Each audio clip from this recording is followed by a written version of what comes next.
Okay, good evening, everyone. Again, we're going to start right from scratch. I apologize for those watching at home. We did have some technical issues.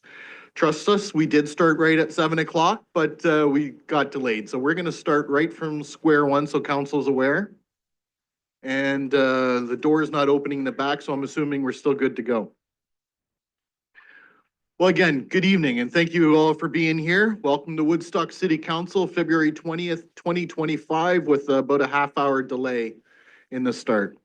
This hybrid meeting is being held in person here in council chambers and electronically in accordance with Section 238, subsection 3.3 of the Municipal Act and Section 16.6.24 of the City of Woodstock Procedure Bylaw. This meeting is being live streamed to the city's YouTube channel, and a recording will be posted on the city's website following the meeting. An agenda of the meeting can be found on the agendas, meetings, and minutes page of the city's website, and we're not expecting any councillors virtually this evening, though we do have a virtual delegation. We did have a closed meeting, as mentioned previously. We started slightly earlier at 6:28, and we were done by 6:35. Which brought us down here just before 7 o'clock. And now, any disclosure of pecuniary interest? Councillor Leatherborough. I, Councillor Kate Leatherborough, declare the following potential direct pecuniary interest. Agenda item number 12A, subject matter capital project INF 0138 Downtown Revitalization Phase 1 update. General nature of the interest, I operate a business in the BIA district. Thank you. Councillor Tate. I, Councillor Deb Tate, declare the following potential indirect pecuniary interest. Agenda item 12A, capital project info 0138 Downtown Revitalization Phase 1 update. My son is employed by the contractor. Thank you. And I'm not aware of any other disclosure of pecuniary interests. No disclosure of new business.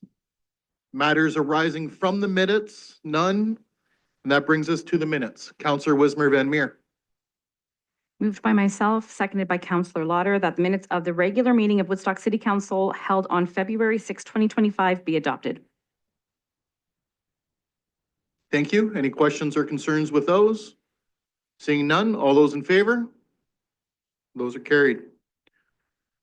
Next, we have additions to the agenda. Councillor Wismer Van Meer. Moved by myself, seconded by Councillor Lauder, that the following items be added to the agenda. Delegation item 8D, Michael Barton, OP 23-5-8, SB 23-03-8, ZN 8-23-07, applications for official plan amendment, draft plan of subdivision and zone change 401 Lakeview Drive. Delegation item 8E, Melanie Macheron has withdrawn. Delegation item 8.F, John Bell, OP 23-5-8, SB 23-03-8, ZN 8-23-07, applications for official plan amendment, draft plan of subdivision and zone change 401 Lakeview Drive. Delegation item 8G, Jim Bujavos and Marcello Vecchio from Farhi Holdings Corporations have withdrawn. Delegation item 8H, Brandon Flewelling, ZN 8-24-16, Cache Developments Woodstock Inc., ZN 8-24-18, Carn Road Land Development Corp., applications for zone change northeast side of Carn Road west of Mill Street. Delegation item 8.I, Megan Wright, ZN 8-24-20, application for zone change 18 and 20 Delater Street. And delegation item 8.J, Sarah Schwartz, ZN 8-24-20, application for zone change 18 and 20 Delater Street. Thank you for those. All those in favor? That's carried. So before we get into everything, we do have a presentation this evening. I'm going to ask the Woodstock Accessibility Advisory Committee, Susan Peters, to come forward.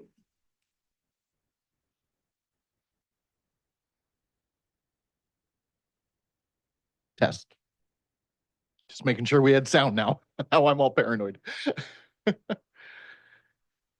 Well, I was lucky enough to be at one of the meetings this was discussed at, so I'm quite familiar with the applications and both the buildings, and I'd just like to say congratulations, but I'll pass the microphone to you.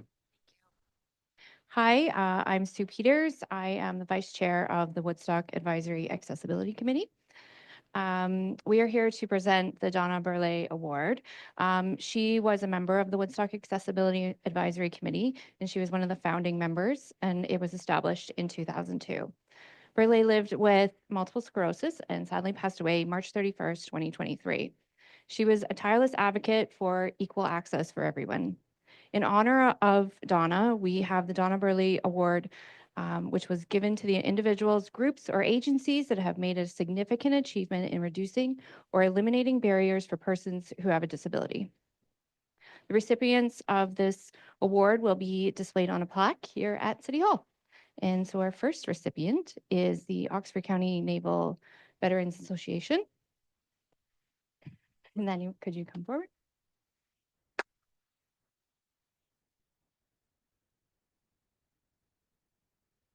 So we're giving them this award in recognition of their accessible washroom in addition to changes made to the building at 959 James Street to benefit the individuals with accessibility challenges in Woodstock. Congratulations. Thank you so much. Thank you very much. One minute, sorry. Get a photo, is that okay?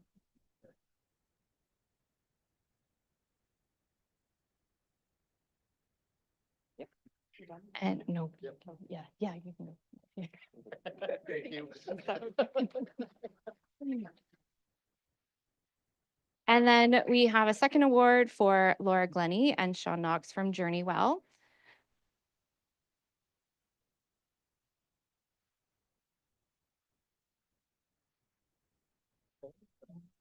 They're just as much a part of this Absolutely. as we have been. So we have Laura, Sean, Brindley, and Ava. And in recognition of the changes made to their whole building, Princess Street to make a facility barrier-free environment for the benefit of individuals of accessibility challenges of Woodstock.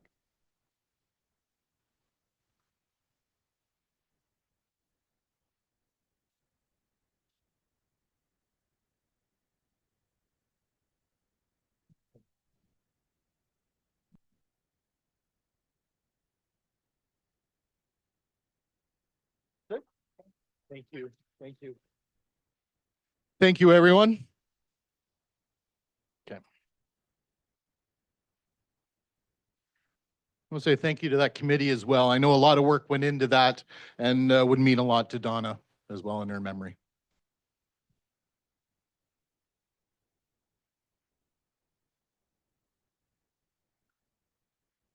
All right, next up brings us to delegations.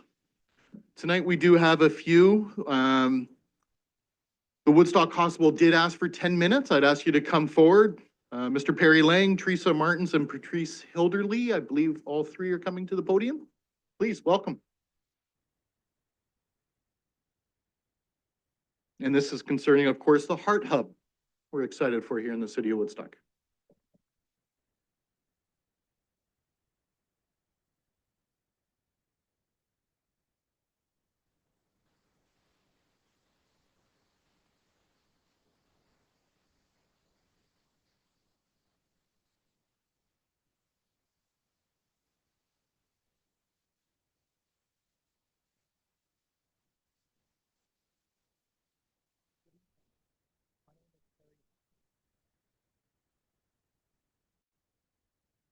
Good evening. My name is Perry Lang.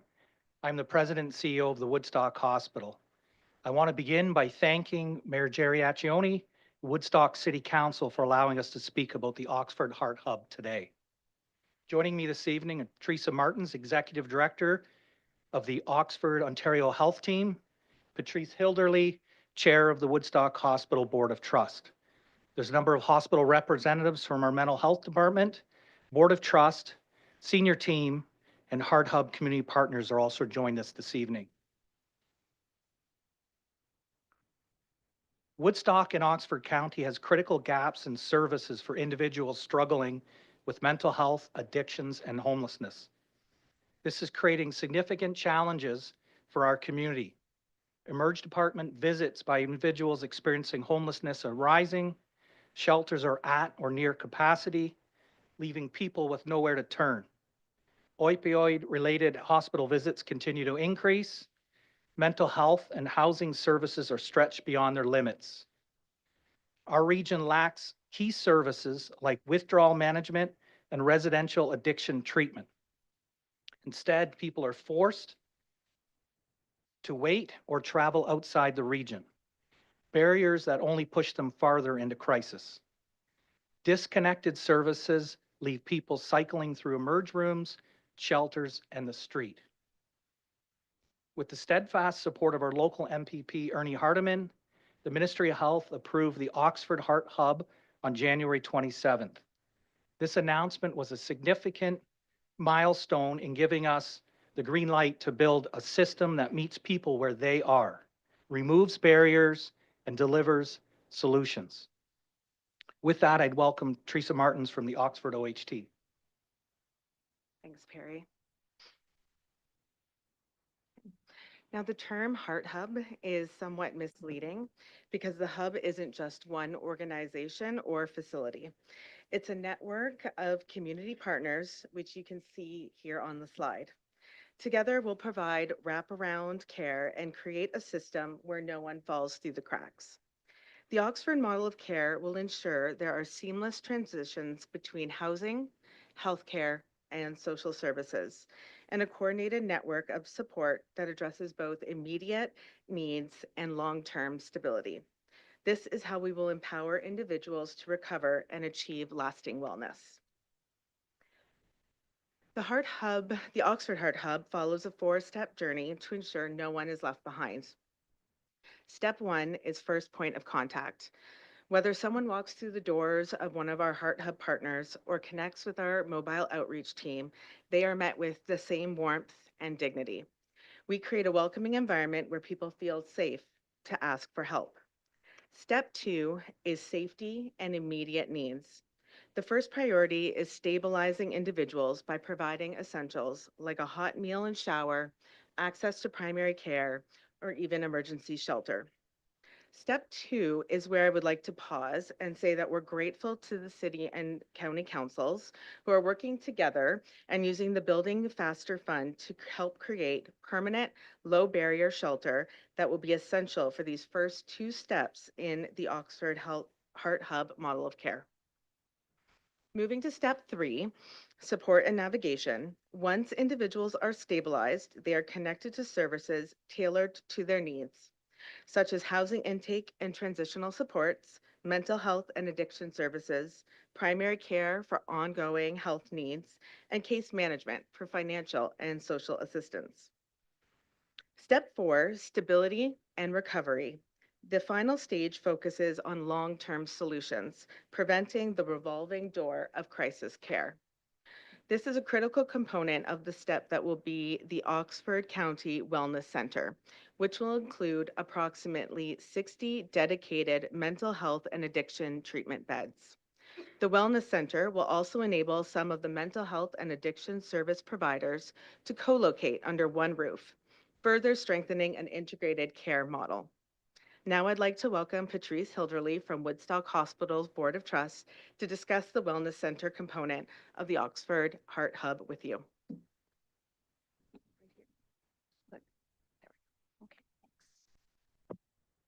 Okay, Woodstock Hospital's Board of Trust made a strategic decision to purchase 16 Graham Street for a wellness center. Here's why the location is critical. It's centrally located and close to public transportation. It's close to existing health, social, and human services. This will help ensure people get the right support at the right time, and the building itself. Sites were carefully evaluated based on square footage, parking, and the potential for expansion. 16 Graham Street met all these criteria. We understand that some community members have concerns about the wellness center's proximity to schools. We want to make sure there is no confusion. The wellness center is not a supervised drug consumption site or a shelter. It is an active treatment and recovery facility that will be staffed 24/7 by a team of dedicated healthcare professionals, including mental health nurses, social workers, peer support workers, therapists, and psychiatrists. In addition, security monitoring will ensure a safe and supportive environment for everyone. Without access to care, individuals in crisis have nowhere to turn. They often remain on the streets, in parks, and near businesses and schools. However, community safety improves when individuals have access to the right services and ongoing support to achieve long-term stability. The Oxford HART Hub reflects what we, along with our community partners, believe to be the most effective and compassionate solution to support some of our most vulnerable community members. Mental health and addiction challenges impact people from all walks of life, our friends, our neighbors, and our loved ones, yet many suffer in silence. Tonight, Woodstock Hospital is formally requesting that Woodstock City Council amend the performance requirement for 16 Graham Street to align with our proposed use as a wellness center. I'd like to thank you, City Council and Mayor Accioni, for your time and consideration. Thank you so much for being here and describing it so well. Any questions of council, of the delegation?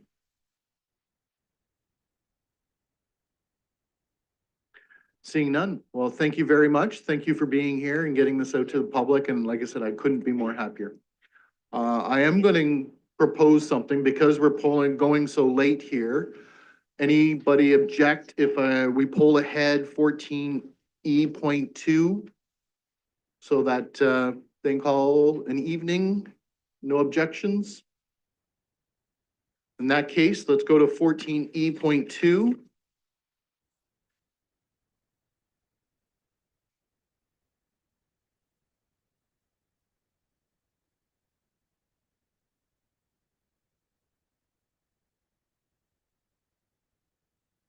And I'm looking for a motion. Councillor Schadenberg.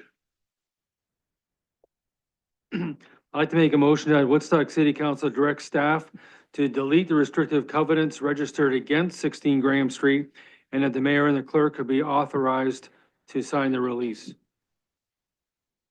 Thank you. Second by Councillor Lauder. Discussion or questions?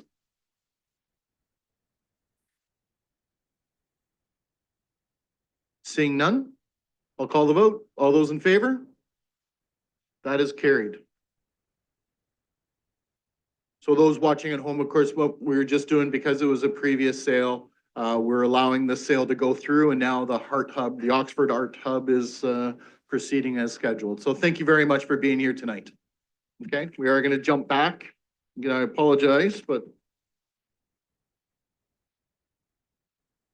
next delegation would be 8B. Mr. Bell. No? Oh, it is. My apologies. My apologies. This one's been withdrawn. Right. Mr. Malhotra, ZN 8-24-20. Please, there.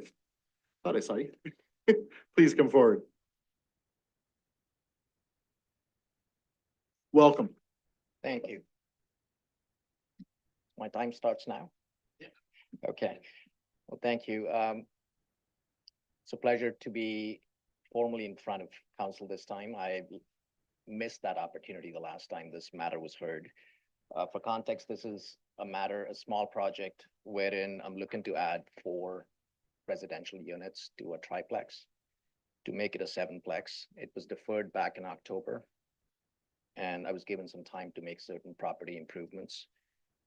Since then, I've done what I promised. I've hired a competent, reputed property manager called Radar Property Management. They manage over 700 units in Ontario. And they've, brought in a 29-foot truck, charged me a lot of money, and taken a lot of the stuff that was on site in front and back and sides. And they've also made several other changes to secure the different vacant units.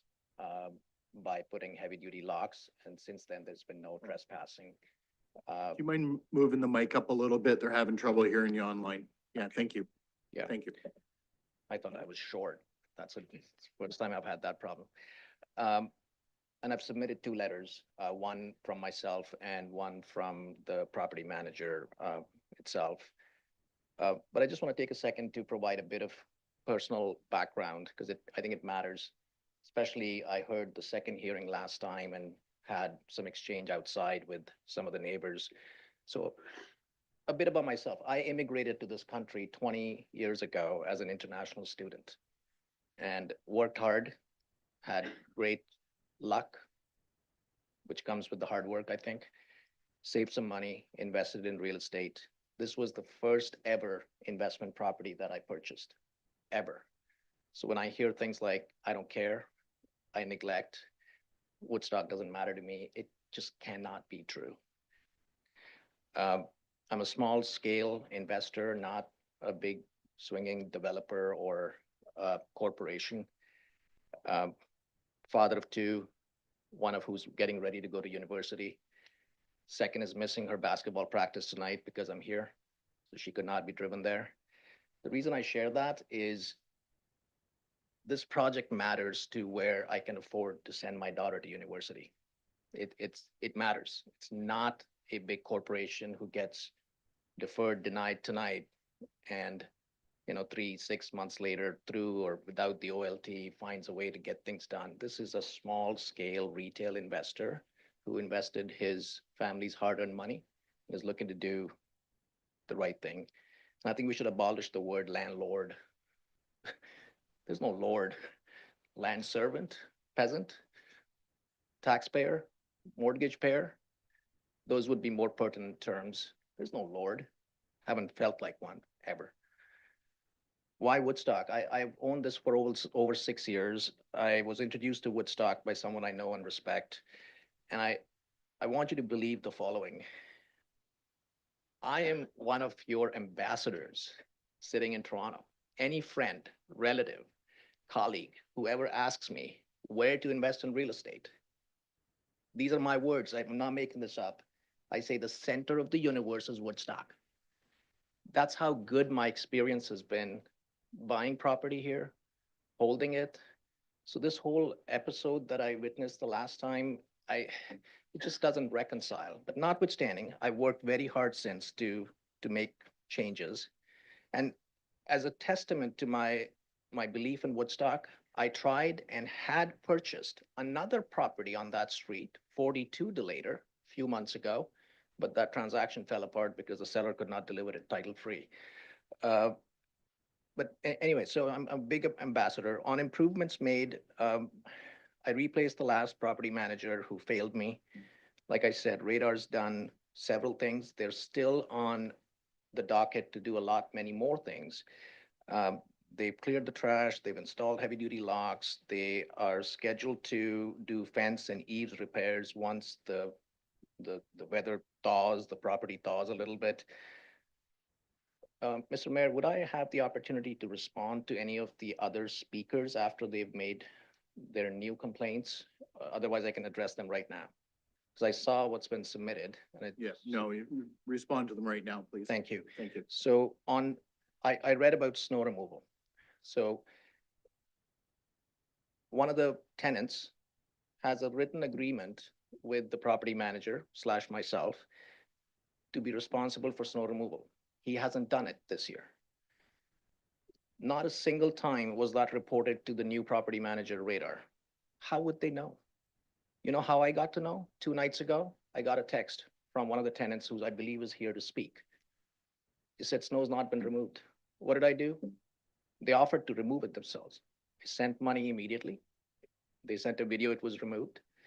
Then I sent more money to buy salt. And so it was immediately addressed.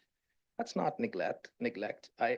If we know there's an issue, we're addressing it, but it just wasn't reported earlier. There's been comments made about pest control. We are instituting a monthly pest control program. We've ordered a new washer. It's coming Feb 28th. Drywall repairs scheduled for this Saturday, Feb 22nd. So things are being addressed. And when I go back to the claim that, I don't care and it's a neglectful, only here for profit. I remember the day I took possession of this property, first investment property ever, as a younger guy who now wears a hearing aid because I'm getting older. But I went in the day I took possession. One of the vacant units did not have curtains or blinds. Took out Google Maps, looked up Giant Tiger, went there, bought $15 a piece curtains. I was so proud that for the first time ever in my life, I hung curtains. Took photos of that and sent them to my parents. Okay, I'm going to stop you there out of respect because we got a lot of speakers tonight. So Can I make my final plea to you? you got 1 minute. Oh, Thank you. I won't take the entire minute. Well, because you said it, one other thing on caring deeply. One of the tenants who I inherited has had mental health issues, severe mental health issues. He's caused nuisance for the other tenants. I had to take him to LTV. He was scheduled. He would have been evicted that day. His father called and his social worker called, and I chose to withdraw the application and leave him in the building.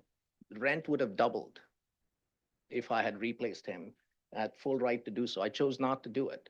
So don't care, don't believe so. My plea to you is your city planner has endorsed the rezoning request. It's going to help the Woodstock rental shortage I've addressed and continue to address, and it's my commitment to you. And Mr. Mayor, you asked last time, would I upgrade the 3 existing units? Yes. You want a written guarantee on that? I'm happy to provide it, because why won't I? But what I cannot address is general opposition to development, general personal preference-based opposition to development from folks. So I really request council to approve this based on its planning merits and the recommendation made by the city planner. Thank you. Any questions of council to the delegation? Seeing none, thank you very much. Thank you. No resolutions required as this refers to consideration of planning reports, item 9E. Next up, we do have a virtual attendee, Michael Barton. Is he online? Good evening. Are you able to hear me okay? We can. Thank you. Welcome. Thank you very much. I am having some trouble with my camera, affecting my audio. So if it's okay, I was going to leave that off. I'm just looking at the clerk right now. Is that an issue?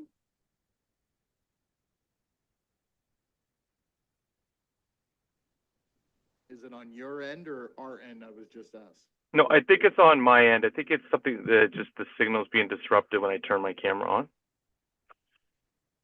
Okay, well, this is concerning 401 Lakeview Drive. Please go ahead. That is correct. So my name is Michael Barton. I'm a registered professional planner at MB1 Development Consulting Incorporated. So I was retained by members of the Alder Green residents with respect to this application to prepare a land use planning opinion. So I had provided that document to council as part of my delegation request. I just wanted to take the 5 minutes here this evening to go over the highlights of what is in that document. So this property, 401 Lakeview Drive, is generally in a community area that's designated residential. So more specifically, it's a community planning district that's identified under the official plan. That is, the property is generally in an area that's low density residential with some smaller pockets for medium density residential, but no high density residential in this district. The area that is designated for high density residential is generally closer to the central area and more significant distance from this community planning district. I've also noted in my opinion that there is limited existing commercial and retail properties within this area to support not only the existing residential uses, but the proposal. So the applicant has filed applications that you're looking at for official plan amendment, zone change, and draft plan of subdivision. What that will facilitate is a low density residential block with 26 semi-detached dwellings, a medium-density residential block with 68 stacked townhouses, and one high-density that includes 2 7-story apartment buildings for a total of 160 units. So there's 254 dwelling units, but 63% of these will be in the high-density residential designation for the apartment buildings.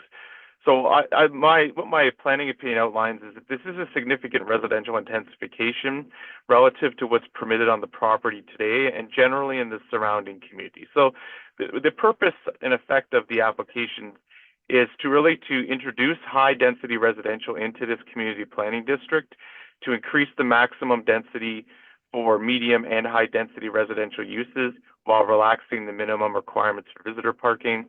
It will increase the maximum height for the proposed medium density residential uses, and it will relax performance standards for lot area, front yard, rear yard, side yard, landscaped open space, and amenity area, as well as the appropriate amount of open space and transition buffering to the adjacent properties.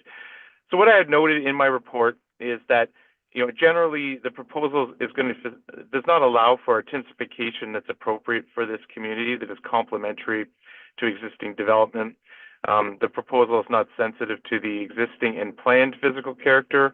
So by planned physical character, I mean the designations that have been applied to the community planning district. It also does not satisfy the criteria in the official plan that relate to establishing new medium and high density residential development where it's not currently permitted. This would qualify as what the official plan identifies as a larger scale project that's more appropriately directed to the central area or a site that's already designated for medium and high density residential development. The densities and requested relief to the zoning regulations, in my opinion, represent overdevelopment of this site. It will not represent built form, massing, or profile of housing that's well integrated or compatible with the existing community, and also that provides a compatible transition between the site and adjacent lands. There's also very limited current opportunities in the neighborhood for services, shopping, and other amenities that generally support higher density development. Another concern is that the Street A access that's shown, so that's the new road through the property that goes to County Road 59, is going to be limited to right turns based on the current site plan. So there is a likelihood of concentration of traffic to Lakeview Avenue or the occurrence of U-turns on County Road 59 to deal with that restriction on left turns inbound and outbound.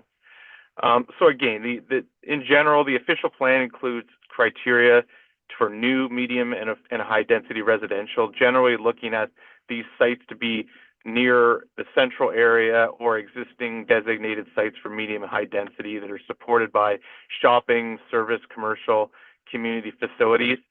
They provide an adequate amount of parking and outdoor amenity areas. So generally, in my opinion, the policy rationale under the official plan to redesignate this property from a community facility to allow low, medium, and high density residential is not satisfied. So with that, I'd welcome any questions or clarification. Thank you. Any questions of council?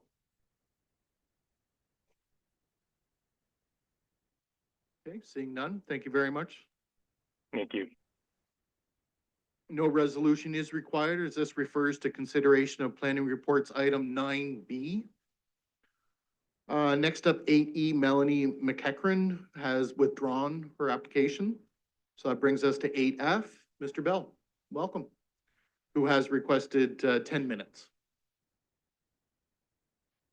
And I'll just say again that anybody coming forward, let's try to keep to new information only, respect to everybody's time as much as possible. So thank you. Welcome. Good evening, Mayor Accioni and Council, and thank you to members of County Council who have accessed these proceedings by live stream. While we have shared our script, many in the audience, including myself, had difficulty hearing all the presenters. So having that meeting now available for reference on YouTube with closed captions is greatly appreciated. So with that resource also available to you for your reference, I will just summarize on behalf of the 450 taxpayers that we represent. On Tuesday, we prefaced our remarks with reference to the Planning Act and the regard of council And that the regard of council is required to give official plan and adjacent plans of subdivision. To our knowledge, this is the first major application you have had to consider the impact on the residents of an adjacent plan. With your other applications, there were few adjacent properties, and the residents of those new developments have the opportunity to do their due diligence and decide if they want to invest in the plans that you have approved. In the case of this application, however, we have already done our due diligence, and we invested based on the protections that you have already put in place. And we must rely on you not to impose on us a development that is clearly contrary to our interests and in many ways contrary to those of the city. I need to put my pitch up. Yeah, nothing there. Oh, here we go. This on here. You need to get it up there. It's here.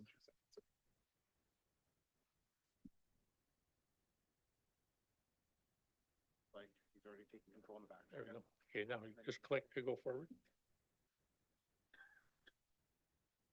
Nope. You might be fighting with the person. Oh, you want me to push the button down? Oh, I was just wanting to do this.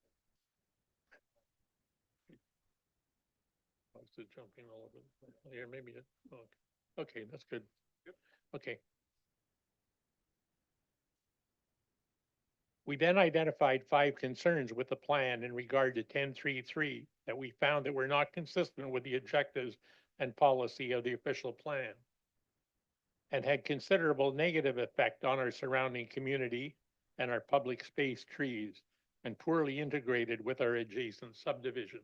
You may not be able to see it, but those are the requirements of the county official plan.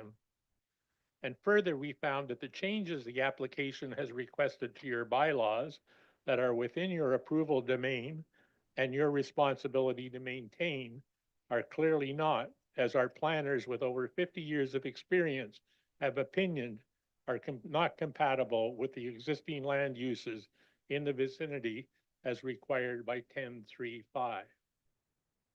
We recognize and accept that there are justifiable leeways on those bylaws, but there are no justifiable giveaways.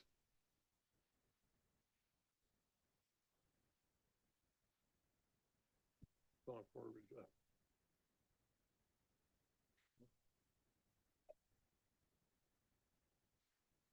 As you can see on this draft plan, our concerns are directed to the perimeter of the property and the impact outside of this block.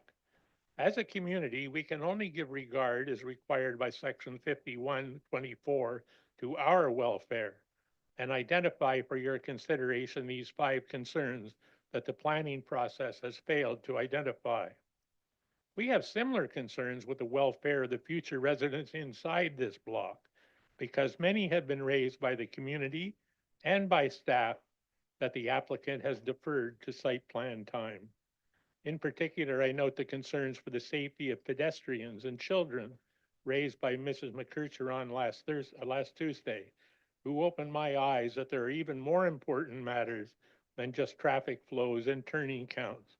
Where are the children from these 254 residences going to catch their school buses when there is no turnaround capability on that reduced width local straight, carrying the traffic from 450 cars and no driveways on one side of the road to allow them to access the street? And then there is where the snow will go because there are no visitor spaces to hold it. Our concerns are marked 1 to 5 on that chart. The first and most important is the impact on safety and flow of the OR 59 exit, which clearly is a special provision request to the county bylaw prohibiting such access, but it's not included in the special provisions being requested, even though the county bylaw requires it to be. Despite county staff who are protecting our safety interests and denying that request, it was overturned by county management on the basis of a lack of safe second available interest. Excuse me. Lack of a second safe available entrance.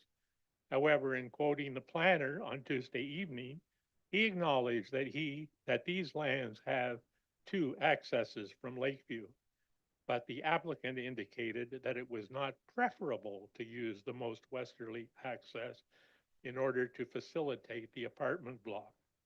Why would we compromise our public safety to satisfy the preference of an applicant? When the applicant relocated that apartment building away from Lakeview Drive last October, removing the need and stated justification for that OR 59 exit, we naturally assumed that the compromise decision would be revisited.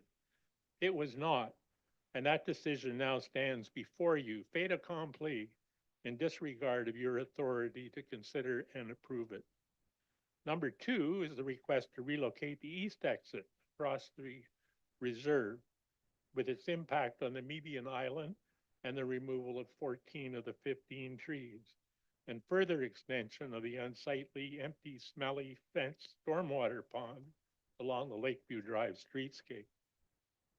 Number 3 is a continuing request for non-conforming infill along Lakeview Drive. Even after recognizing that a 7-story building would not meet the test for infill, the request persists with a 4-story request. Number 4 is a request for 4 stories, 14 meters high, where our concern is not with the proposed units within the block, but rather with those proposed for infill along Lakeview Drive and the precedent it would set for all the other infill or tear down and redevelop lot proposals throughout the city. And number 5 is a 6-meter setback request along OR 59, which will take out the 2 largest public space trees along 59, damage the critical root zone of 4 others, contrary to our tree bylaw, and leave no space for the required 4.2 meter high acoustic barrier.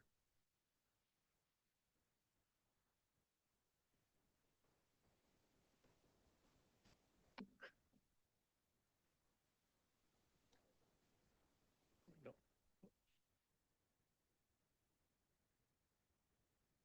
I'm the wrong way, Jeff. There we go. These 5 concerns resulted in these 5 requests for you to protect the safety and protect our interests, which we believe must take precedence over the preferences of any developer, no matter how large and no matter how much influence they wield through their other relationships with the city.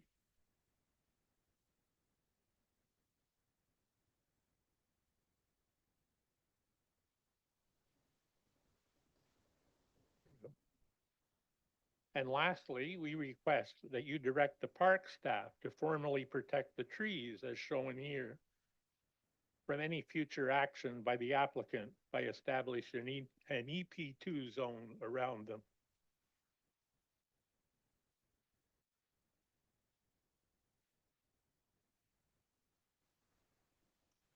Your decision to approve this draft plan application either tonight or in the future is not the end of this process, but just the start.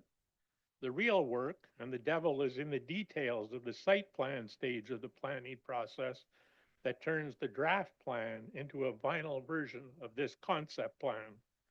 That process, however, will proceed out of the public eye and without any oversight by you as council, because the final site plan approval has been delegated to the Community Planning Office.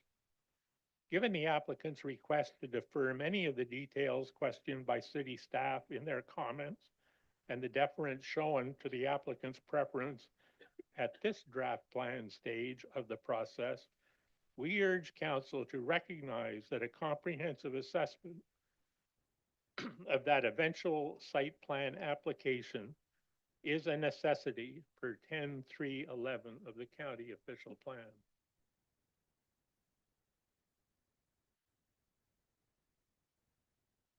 10.3.11 grants you as area council the right to require public notification and a public meeting at the site plan approval stage where the new development may significantly affect the character of the surrounding area, just as it does with this application.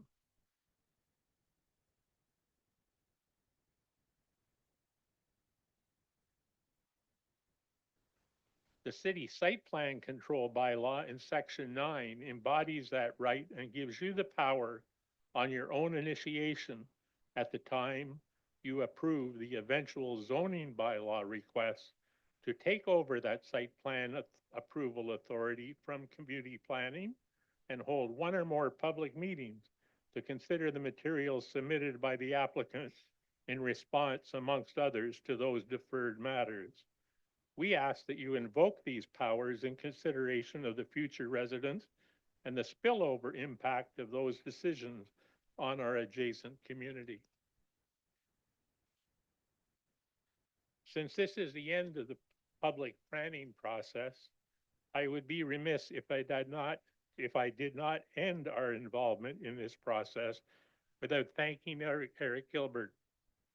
I am in awe of his ability to churn out all the planning reports demanded by the growth of the city and within the mandated timelines of the Planning Act.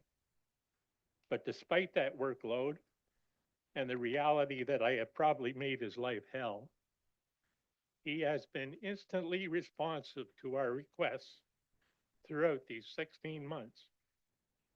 And while we don't often agree with him, we also recognize that he is but the messenger from those in higher authority. And I ask that we do not shoot our messenger. Thank you for your time. I'm happy to answer any questions. Thank you for that. Any questions of Mr. Bell? Thank you. Seeing none, thank you very much. No resolutions required as this refers to consideration of planning reports, item 9B. Next up, 8G, McGuffin has withdrawn, which brings us to 8F, Brandon Flewelling. And this is for Carn Road development. Welcome. Hi, good evening, Mr. Mayor, members of council. I'll keep it brief. So I was here on Tuesday evening at the public meeting regarding this application. We were in general support of the staff report, except for one minor revision regarding the driveway setback requirement. Mr. DeHaan did take that information away and provided council with an updated recommendation. So I just wanted to identify our support for the revised recommendation to support our request for a 7.5 meter driveway setback in addition to the other amendments. So I'll leave it at that, but happy to answer any questions. Thank you. Any questions of council? Seeing none, I'd like to say thank you as well for being there Tuesday evening and explaining it as well as you did. I know it was a late evening, so everybody was getting tired at the end of it, so thank you. No resolutions required as this refers to consideration of planning report, item 9F. Next up, we have 8I, Megan Wright, and this is for application for zone change for 18 and 20 Delater Street. Welcome. Welcome. Hi. Hi. Good evening. Sorry I couldn't make it on Tuesday. I'm here to speak on behalf of Darlene Paquette, who just celebrated her 92nd birthday. So just a bit of a firecracker. So I'm here to speak on the overdevelopment of 18 and 20 Delater. As I have spoken to this previously in October. I again wish to raise concerns regarding the lack of parking on Delater, as there is only 8 to 9 street parking spots. There are also apartment buildings on either end of the block, each with 40+ units. Also, there's the badminton club. Due to the lack of parking, individuals have taken to parking in the Shoppers Drug Mart parking lot overnight, as well as in the United Church parking lot on Dundas. This, compounded with the narrowness of Delater Street in this block, makes it dangerous for my neighbors, not to mention what it is like with the snow. And these are the questions I have for council. Has there been an assessment or reassessment of the property standards at 18 and 20 Delater? Has the management company rectified these issues, as there have been multiple bylaw complaints since the October meeting? From garbage piled up blocking the entire sidewalk to there being even still absolutely no snow removal on the sidewalk in front of the house, and that is as of today. On behalf of my neighbors, I request this application be denied, as there have been no improvements at this address. And the zone change will not create more housing. It will only displace the vulnerable people that live there. That's all. Thank you. Any question of council? To Ms. Wright? Thank you very much for coming forward. Thank you. Thank you. No resolutions required, as this refers to consideration of planning report item 9E. Next up, 8J, Sarah Swartz, for the same application of 18 and 20 Delater Street.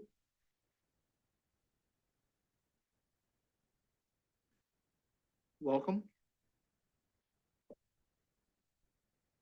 Dear Mayor and City Council, my name is Sarah Swartz. Do you mind bringing the microphone closer to you? Yeah. Yes, thank you. My name is Sarah Swartz at 18 Delater rear entrance. The main thing I'm going to address is there has been no maintenance done inside the property. We have contacted Raider several times and they will not contact us back, including I felt like maybe I would let my cousin try to as well contact them. They will not respond to him as well. We still have mold, cockroaches, major plumbing issues, broken washer, broken central air, and when it rains, water comes down the walls, as well as the stove, Samsung stove, I believe they've been recalled. I'm not sure if the one inside the house was the recalled one, but it's a fire hazard. We were hoping for the best outcome, but due to nothing getting done, we are deciding that if the owner is unable to maintain this property, how will he be able to maintain more? Which leaves us against this being approved. The only thing I know of that was done was one time cleaning the garbage off the property and hiring my cousin one time to shovel. I want to also add several people fell because no salt being put down. Thank you. Thank you. Any questions of Ms. Swartz? Councillor Wismer Van Meer. Through your worship to Ms. Schwartz, thanks for coming tonight. I was actually happy to see you were here because you were one of the tenants inside. I did reach out to Ms. Wright asking if she might be able to help answer a couple of questions. So I'm glad you're here because one of my big concerns was there are photos provided. That doesn't mean that this is something that's being kept up all the time. I was more concerned about inside because at that last meeting, we heard about mold, we heard about cockroaches. And that was my question. Had these been addressed, but clearly you're still No, they experiencing this. We've been very patient and we wanted to give the guy an opportunity, but now it's gone a little too far having to live with cockroaches and it's disgusting, so. Thank you for coming to help answer those. I appreciate it. Is there anything? Thank you. Anyone else? Any other questions from council? I have a quick question. I think I asked this in October. How long have you lived there? I believe I'm trying to come to what the specific date, but we did move in a summertime and I'm trying to remember if it was, I'm trying to remember, I think it was the summer before last summer. So I think it's Just over a year? year and a half. I think it's around a year and a half. Okay. Since October, since the meeting in October, besides the cleanup, I'm also curious about the snow removal. There has, like, the ice has been so bad, like, when we had that ice storm, that's when people started slipping. And I mean, Is there a sidewalk right in front of your house? there is a sidewalk in front of our house and, it is pretty piled up. He did just hire my cousin to shovel, but he shoveled, it's been a lot, like he paid him $50 to shovel the long laneway and the whole parking lot. And he's still working at doing everything Okay. to shovel. So my question then to you is, have you seen the property manager there? No. In the last while through all the snowstorm and everything else in the last week? No, Okay, thank you. thank you, Anybody else before? Okay, thank you very much. thank you. No resolutions required as this refers to consideration of planning reports, item 9E as well. So that does bring us to consideration of planning reports.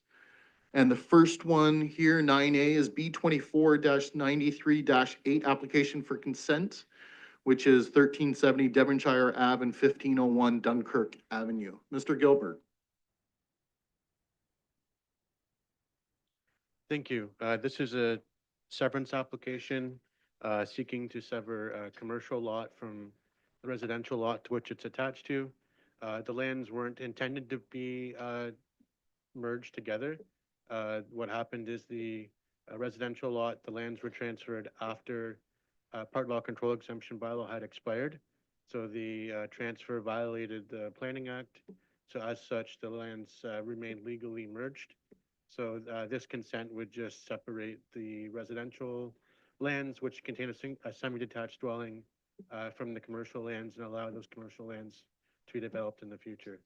Staff supports the application and recommend that City Council express their support for the application, Planning Division Committee.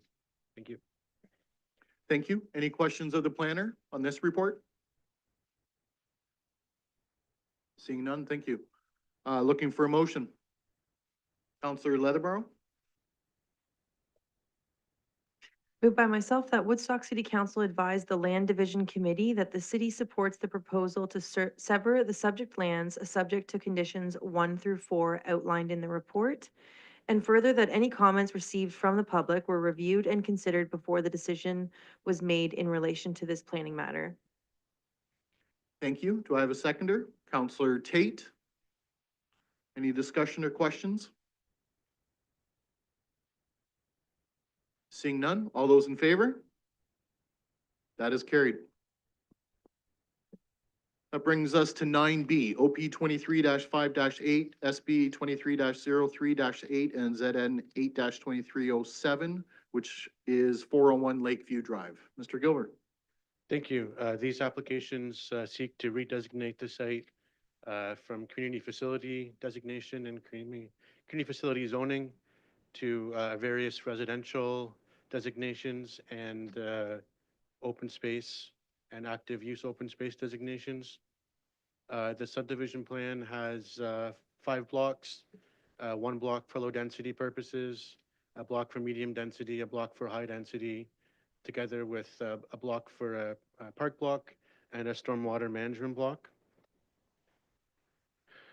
Served by 1 new local street. Planning staff, for reasons that are included in the planning report, are supportive of the proposal as it's consistent with the provincial planning statement policies respecting housing, efficient use of lands and infrastructure, ensuring an adequate supply of housing for current and future residents, as well as appropriate infill of existing underutilized institutional sites. Staff are also of the opinion that the proposal complies with the official plan criteria for additional designation of medium density sites.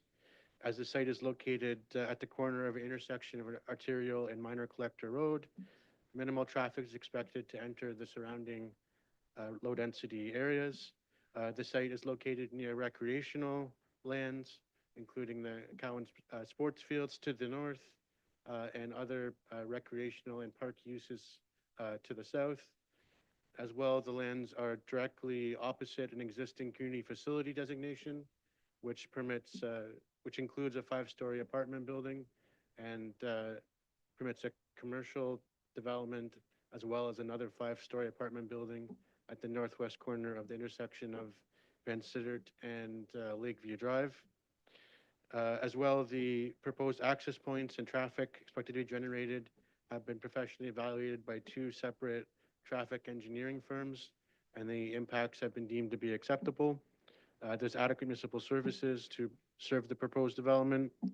The increased density on an arterial road will support the functionality of the city transit service, and that the parking relief for the medium and the high-density blocks equates to 35 parking spaces out of a total required 377 for those two blocks. Off-street parking is provided is considered by staff to be appropriate for this site and the intended uses, and is consistent with previous relief granted for other high-density and medium-density sites throughout the city. With respect to some of the comments that were provided by the public and the other planning opinions, the tree removals are permitted by the city's tree bylaws. Those removals could occur separate from these planning applications, provided the compensation is provided. It's not appropriate to zone them to an EP2 or EP1 zone, as they're not significant natural heritage features, and that zoning would require a EIS for any development within 120 meters. So that would cause unintended consequences to many surrounding properties.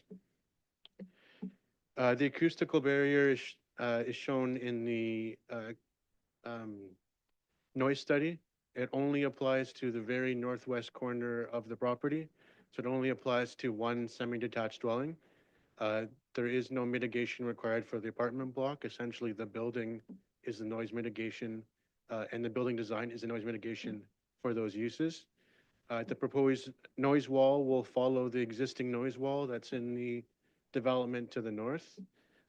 As such, it won't impact, or it won't have a deleterious impact on all of the trees in the road allowance. Can I just ask a question? I don't normally do this, but it looks like that's a different plan than the most recent That's the noise, that's just the noise study. from the noise study. Okay, just wanted to make sure. I saw a lot of questions in the That's a crowd as well. conceptual plan from the noise Initially. study. Thank you. That shows the areas where the impact is expected due to the transportation noise from Van Sittert Avenue, and that's where the mitigation is required.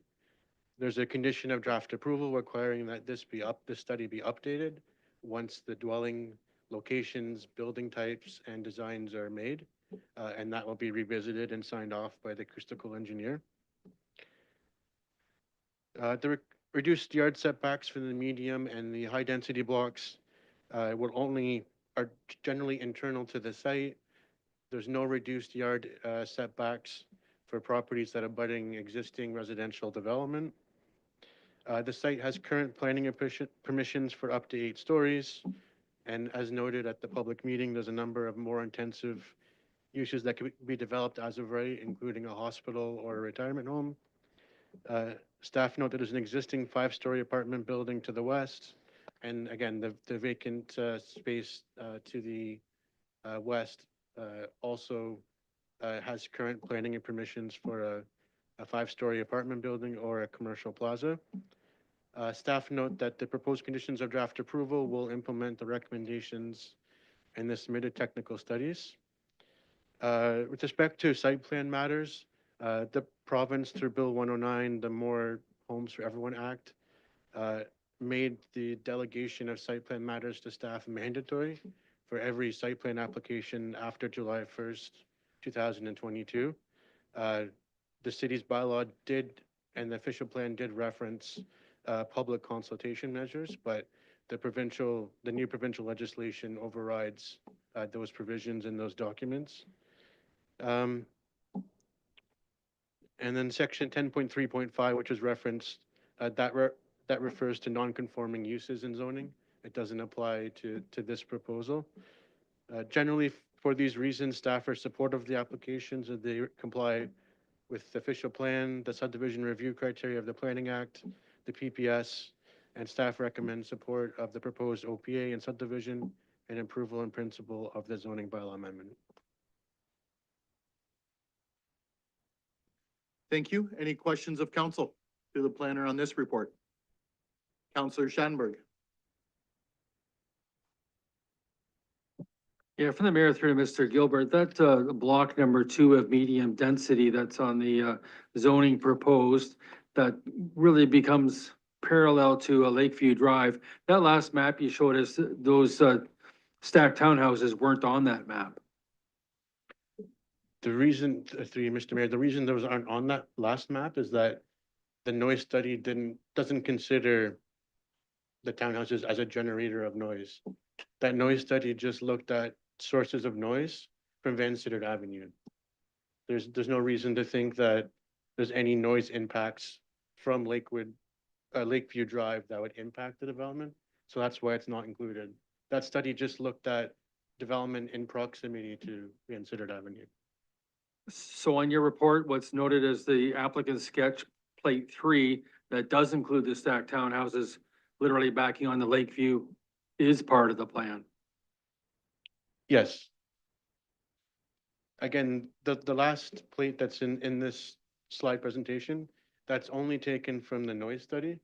And it didn't look at those townhouses because they're not near Oxford Road 59 where there's noise generated. So they didn't have to look at that. But it is, those townhouses are part of the proposal. Well, certainly speaking for myself, only as far as that one little portion of this overall plan goes, that would be one thing I would have difficulty with, having that stacked townhouses across the street from high-end ranches and 2-story homes that are obviously the original, the R1 from the original subdivision.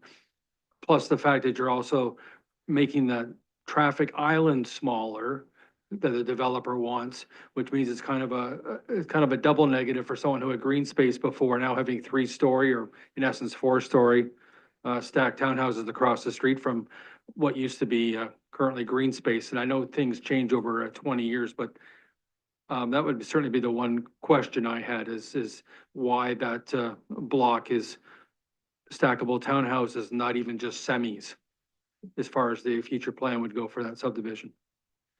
Through you, Mr. Mayor, to the question. So even in low density residential designations, townhouses are permitted. So they could have 3-story or 11-meter tall townhouses in that area. There's nothing that would preclude that.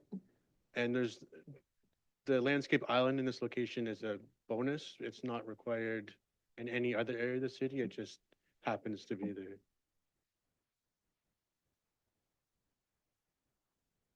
Okay. Any other questions of the planner?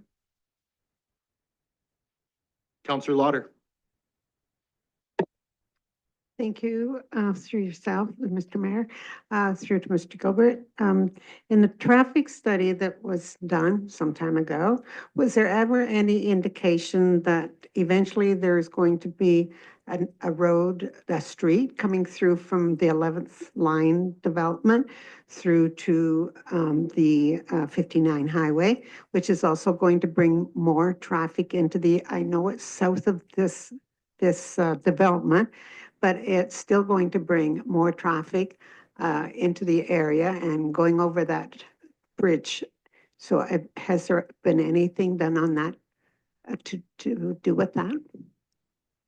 Through you, Mr. Mayor, to the councillor's question. So I think as the traffic consultant presented on Tuesday night, they used a very, very conservative traffic generation estimate. So they took the 2021 base traffic counts, and then they doubled them, and then every year they added a 2% buffer. So the traffic counts that are modeled in the study, in the opinion of the traffic engineer, would be the absolute worst case scenario of growth along that corridor.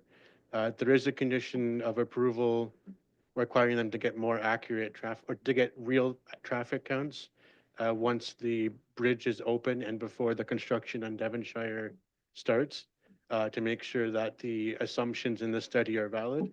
But the traffic engineer concluded that they already assumed the absolute worst case scenario when they did their analysis. I don't know if Harold has anything else to add to that.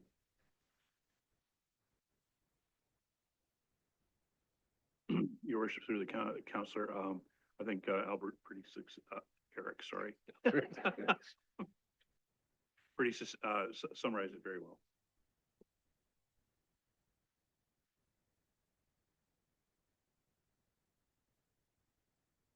Anyone else? I'll just say I have similar concerns with the traffic. I shared that on Tuesday evening, with the traffic being done during COVID with those numbers, and I did appreciate, them taking the time to explain the doubling and then the 1.5 times and everything else, so, but still curious, and I guess my question to you would be, if new traffic numbers come back, would there be any opportunities to relook at things if this is approved tonight? To the question, I think condition number, it's a condition of draft approval speaking to the traffic impact study. So prior to that plan being registered, the city and county would have an opportunity to ask the consultant to revise the report or provide additional numbers or additional analysis to prove that the findings were accurate, particularly if it took some time till the plan was registered. But in my opinion, there's a appropriate condition of approval that would allow the city or county to ask for additional analysis to be done. Okay, thank you. Councillor Schattenberg.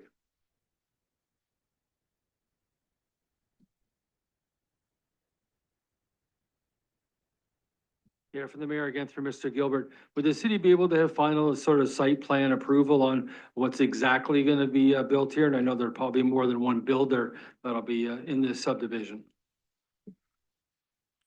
To Mr. Mayor, to the question. So for the low density blocks, they wouldn't be subject to site plan approval, but the city would review the servicing, the grading, landscaping, fencing, all those matters through the subdivision agreement. For the individual, for the medium townhouse blocks and the apartment buildings, they would proceed through site plan approval where all of the other matters would have to be addressed. Again, I'm just kind of concerned about the overall look of this sort of subdivision, if we'll call it that. That Street A, when it accesses off the Lakeview Drive, so much of that concrete island has to be removed. And I know you sort of say there's not many concrete islands in Woodstock. There's one on the other end of Lakeview towards the 17th line on the other side, but you're absolutely correct when you say there's not many of those sort of concrete islands in a subdivision to sort of greet people entering a subdivision. But if Street A could be moved eastward, even 100 feet, you could probably save that island as it exists now, could you not? Pending the sightline analysis, yeah, potentially. Even if the stormwater pond gets turned around 90 degrees or something? Or amended, yeah.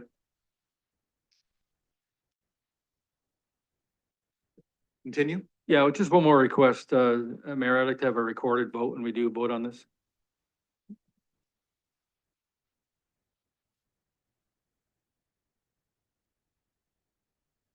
Anyone else?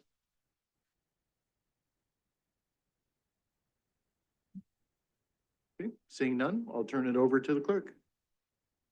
Oh, I need a motion. I'm sorry, my apologies. Councillor Tate. I'll move that the council of the city of Woodstock not support the application to amend the county official plan, file number OP 23-508, submitted by Fari Holdings Corporation for lands described as part lot 5, concession 12, and part of lot 1, plan 58 in the city of Woodstock to redesignate the subject lands from community facility to low, medium, and high density residential and open space to facilitate the development of the subject lands for residential development. And further, that the council of the city of Woodstock advise county council that the city does not support the application for draft plan of subdivision, file number SB 23-038, submitted by Fari Holdings Corporation for lands described as part lot 5, concession 12, and part of lot 1, plan 58 in the city of Woodstock, subject to the following conditions of draft approval. And further, that council of the city of Woodstock deny the zone change application submitted by Fari Holdings Corporation for lands described as part lot 5, concession 12, and part of lot 1, plan 58 in the city of Woodstock to rezone the subject lands from community facility zone to residential zone 2, special residential zone 3, special residential zone 4, special active open space, and passive open space to facilitate the development of the lands for residential use. Thank you. Is there a seconder on that? Counselor Wismer Van Meer. Discussion, Counselor Tate? Yes, it won't be any surprise that I would not support this. This is way too dense for this community. As for the traffic study, I can give you the traffic study. I live a block from the bridge. Yesterday, I went across the street, Van Sittert, down across from Vincent. It was lined up probably, I don't know, at least 5 to 6 blocks. The cars had to wait for 4 lights to get through, and that's with 1 lane closed. I cannot imagine the amount of traffic that's going to be with all this housing. We don't have the infrastructure for it, and we're not ready for it. And my other point with this is, this development was done by Albert Hargraves, and when he did it, he put a lot of thought and planning into it, and that's why it looks the way it does. Yes, there is large areas of vegetation because that's how he envisioned it, and that's what people bought in that community for. He also had local builders that take pride in the city and the community, and he lived in the community. The streets are a little bit wider than some of the other new developments, which is obvious it's out of town because the roads are so narrow now with all the snow. We can't even get tow trucks down the street. We can't get snow plows down the street because there's cars parked all over. We're gonna have the same problem with this, as the parking requirements are too low.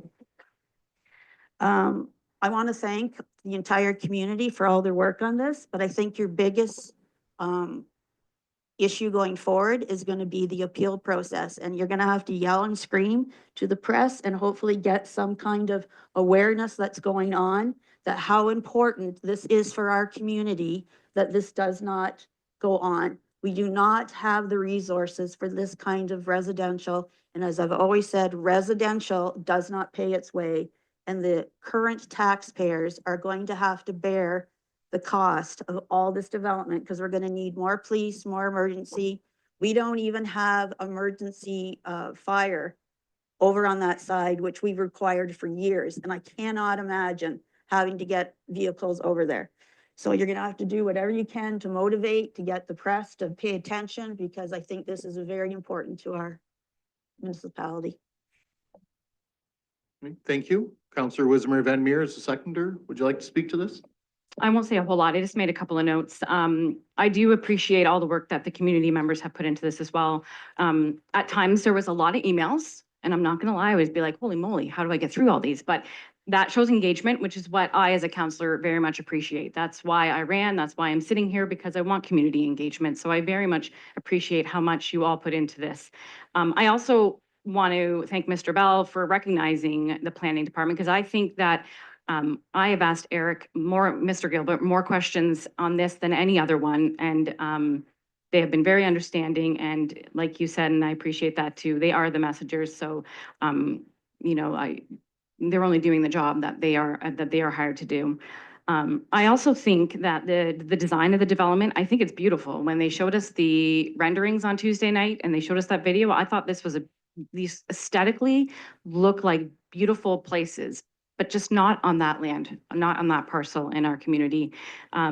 The one thing that I walked away with after that night from Tuesday evening, Dan Major made a comment, and it really stuck with me, and I've thought about it a lot over the last 48 hours, and he said that a city's responsibility is not to build homes, but build communities. And that really struck with me, because I thought that is 100% accurate. And I thought that, you know, the environmental impact, all those pieces that he mentioned as well were really important. So it's hard to support this, just seeing all of these pieces coming together. But that is why I'm in the position that I am, where I won't be supporting the application that was put forward, but will be supporting the motion that obviously Councillor Tate has put forward. Thank you. Anyone else? Counselor Lauder. Thank you, and I want to thank the community also for all the work they've done, especially Mr. Bell. We've had all kinds of emails just you wonder how many more can he write, but he's done a wonderful job, and keep up the good work.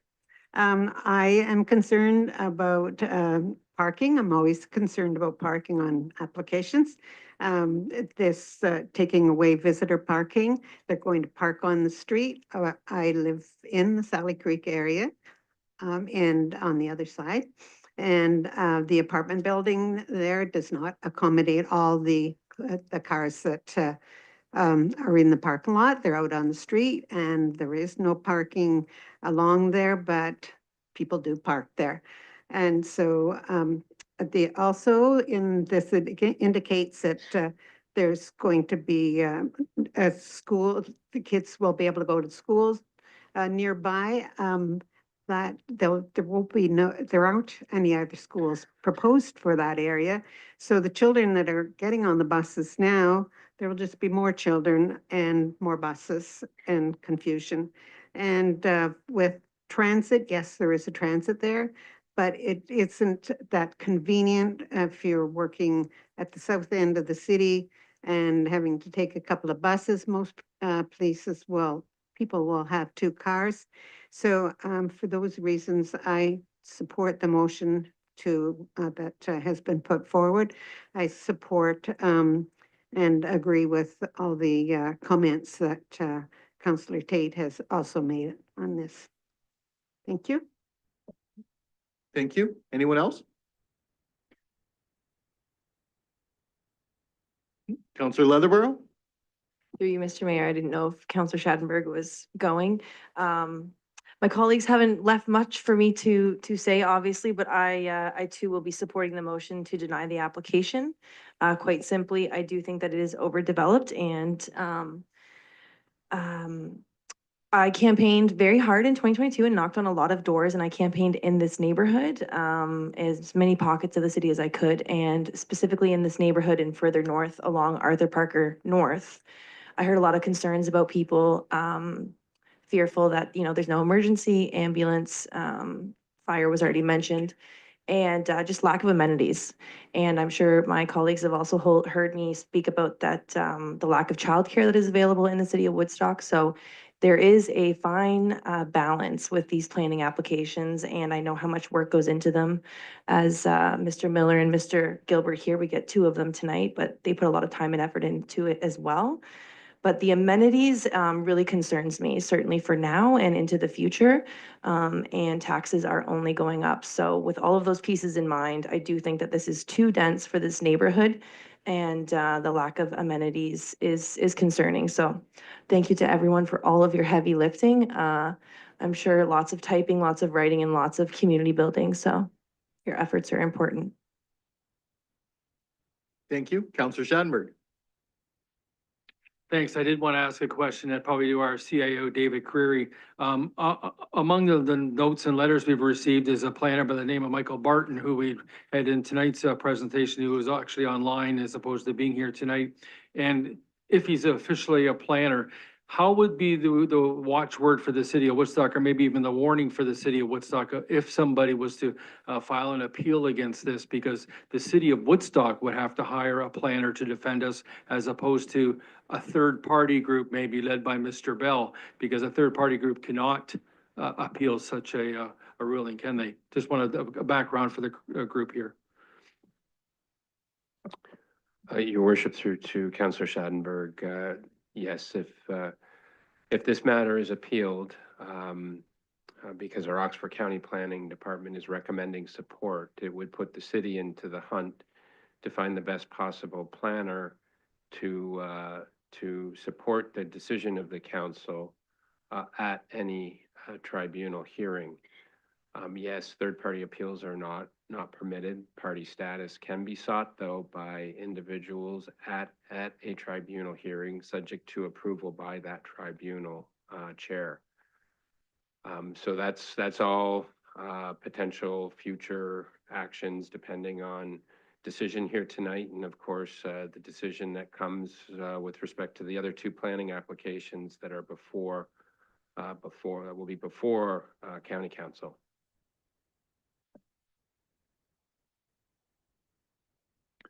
Thank you for that. Anyone else? I prepared a statement beforehand, and first, I just want to say thank you to everybody. This has certainly been going on a long time. You've sat through a couple of public meetings now. I know those seats are not the most comfortable, let alone the delays we've already had this evening. Thank you for taking the time to listen to not only our planners, but the planners of the developers. They are out there looking for growth, and this is clearly a public, a provincial mandate for housing. Well, I do like certain aspects of this 401 Lakeview development application as it appears now before us today. I do like the changes made. This level of intensification proposed is higher than what I feel is comfortable. And that's primarily why that's what we've heard from you as a neighborhood. I greatly appreciate the reworking of the plan by the developer to try and address the concerns and be more compatible with the existing neighborhood. But I know change can be hard for all of us. I don't imagine there's anyone in this room that doesn't recognize the housing crisis we are facing right now and understand that we have a role in helping to address this crisis as council. This council has approved similar density plans of subdivision along County Road 17 and Card Road for brand new developments. But the truth is, it's far easier to make those decisions when we don't have neighbors right abutting up or in a neighborhood for sure. So I certainly recognize that. And I believe that's probably one of the factors, not only myself, but possibly other council members have been weighing with their thoughts on this decision. As mayor, I frequently receive calls from residents struggling to find a home for themselves, for their adult children, and even their parents or our parents. The reality is that the city has very limited options for this type of density anywhere else in the city of Woodstock within our current boundaries. This is the last of our largest sites within our city borders for infilling opportunities, and there is no question this site needs intensification when it is finally developed, and it will be one day. But the reality is the location of this 10-acre site does present challenges of being surrounded within an established neighborhood, and I certainly recognize that. We must consider the character of established neighborhoods and the concerns of our residents who worry about how new developments may impact their own community. We need to ensure that development is done with careful consideration of infrastructure as well as community impact. In this case, I believe the plan needs to feel more balanced, more harmonious with the surrounding homes than what is currently being proposed. I'm aware that this will be extremely difficult to defend at the tribunal if it does fail tonight. But these are the types of tough decisions that council must weigh on a regular basis. It is crucial that we find a way to support the development of low, medium, and high density housing options that we need while still considering the community feedback that is key part of this process. And for those reasons, I will also be supporting the application and to deny this application. So with that, any other comments or questions before I call the vote? Oh, sorry, it's a recorded vote. So before the clerk calls the vote. Seeing none, I'll turn it over to you. Thank you, Your Worship. Starting with Councillor Tate. Yes. Councillor Wismere Van Meer. Yes. Mayor Accioni. Yes. Councillor Lauder. Yes. Councillor Leatherbarrow. Yes. Councillor Schattenberg. Yes. The motion carries. Okay, so to be clear to the public that's watching as well as here, no clapping, please. This is only one step. It has been denied here at council. It is going to be going to county council, to be clear. County council is going to have an opportunity to also vote on this because of the OP changes and such. And after that point, it's very possible going to a tribunal and we will have to defend ourselves as a council decision. But again, sincerely, thank you very much, everybody, for sitting here tonight in the last few nights of planning meetings or the last few planning meetings and for your perseverance. So thanks, everybody. This is denied and we're going to keep moving because we still got a long council meeting. Oh, and in case you're curious, My assistant sent me, it's 1-0 Canada right now.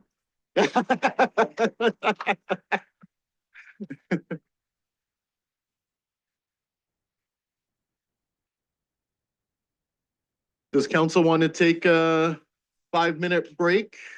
Let it clear out? No?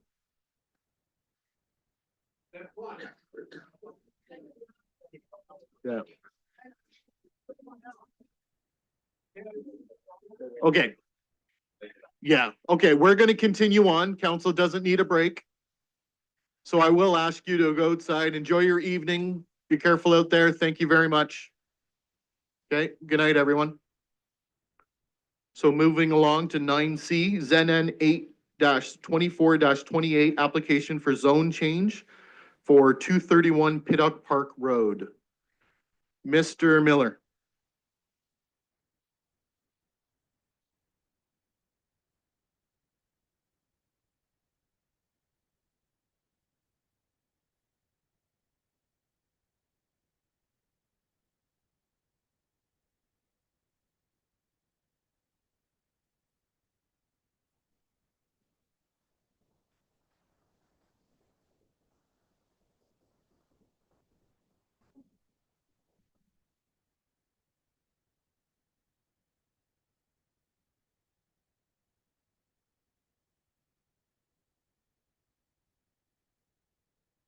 Good evening, council, staff, members of the public. Application for zone change ZN 8-24-28 in the name of Audrey Harris, care of Barbara Yonker and Helen Whitehead.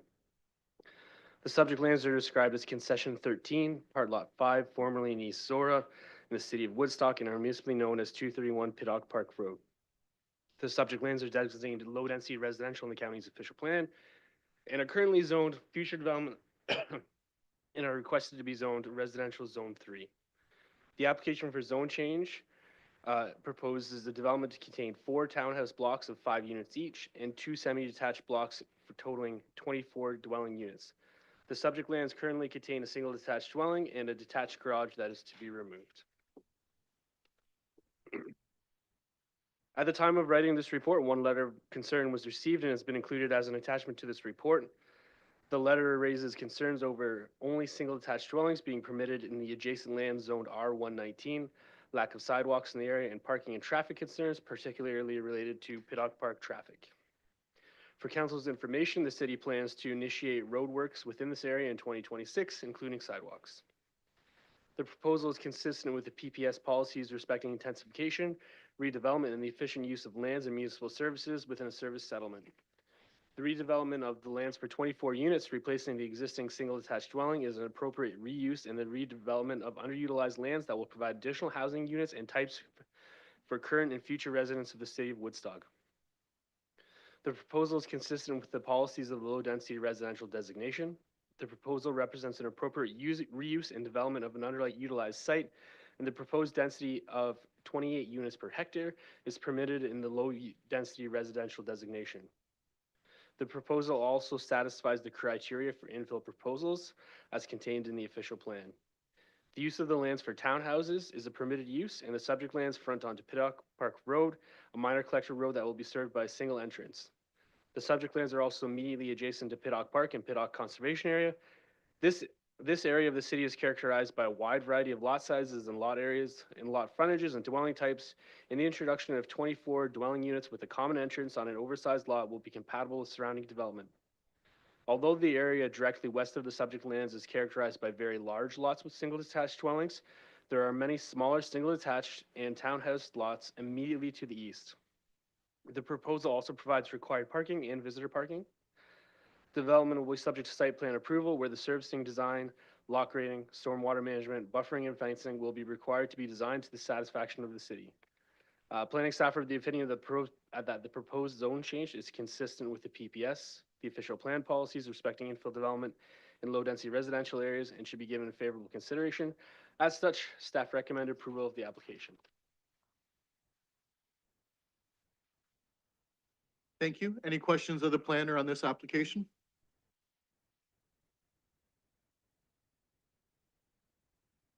Seeing none, looking for a motion. Councillor Leatherborough? Moved by myself that Woodstock City Council approve the zone change application submitted by Audrey Harris, whereby the lands described as concession 13, part lot 5, formerly East Sora, known municipally as 231 Pitock Park Road, City of Woodstock, are to be rezoned from future development to residential zone 3 to facilitate the development of 20 townhouse dwelling units and 4 semi-detached dwelling units. And further, that any comments received from the public were reviewed and considered before this decision was made in relation to this planning matter. Thank you. Seconded by Counselor Lauder. Did I see your hand up earlier? Okay, just want to make sure. Questions, concerns? For a call a vote, Counselor Wismer Van Meer. Through you, your worship, to Mr. Dahan, just a quick question about the urbanization that's going to be happening up there. We know that there's the monies that have been granted to us, but do we know what the exact plans are for that area where the sidewalks are going to be going and lighting, et cetera, in that part of Pitock? Your worship, through the counselor, by exact, I'm hoping you don't mean by within feet of where they're gonna be, but yes, there will be a new 2-lane road with cycle lanes, curb and gutter, sidewalk on both sides, as well as street lighting. Thank you, Counselor Schanberg. My question's for Mr. Connors from Parks and Recreation. I know the gatehouse there at the top of the hill for the Upper Thames River Conservation, Pitock Conservation Area, obviously. The gatehouse itself is gonna be moved towards the bottom of the hill, and they're gonna change some of their areas there. But what we've seen is huge popularity for the Sliver Trail. Does this property still allow for enough, assuming, of course, the gatehouse will be moved at the top of the hill there by going to the Pitock Conservation Area, that there's enough parking area for people to gain access to the Sliver Trail as it even grows and expands based on the red property lines noted here? Your worship, through to the councillor's question, given the popularity of this trail and the number of vehicles that are parking along the sides, no. We won't have enough parking. Whatever parking we will try to provide, but this is a very popular spot, and the number of vehicles that are there, we wouldn't be able to provide that much parking. We would need like 30 to 40 spots, and there's just not that many available. We're hoping as the trail continues to grow, people will use different entrances, because every park along the North Shore area corridor will be an entrance to the trail system.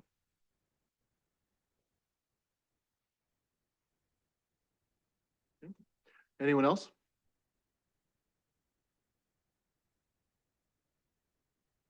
Seeing none? I'll call a vote. All those in favor? That is carried.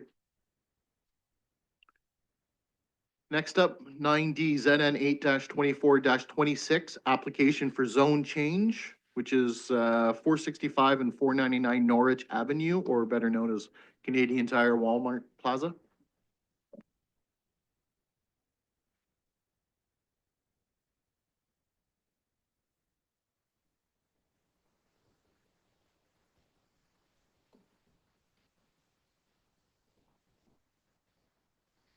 Application for zone change ZN 8-24-26, the names of Callaway Real Estate Investment Trust, Inc. and Canadian Tire Properties, Inc. The subject lands are described as 41M82, lots 4, 7, and 9, part lots 5, 6, 8, and 10 in the city of Woodstock, and are municipally known as 465 and 499 Norwich Avenue. The subject lands are designated regional commercial node in the county's official plan, are currently zoned C61 in the city zoning bylaw, and are proposed to be rezoned to amended C61.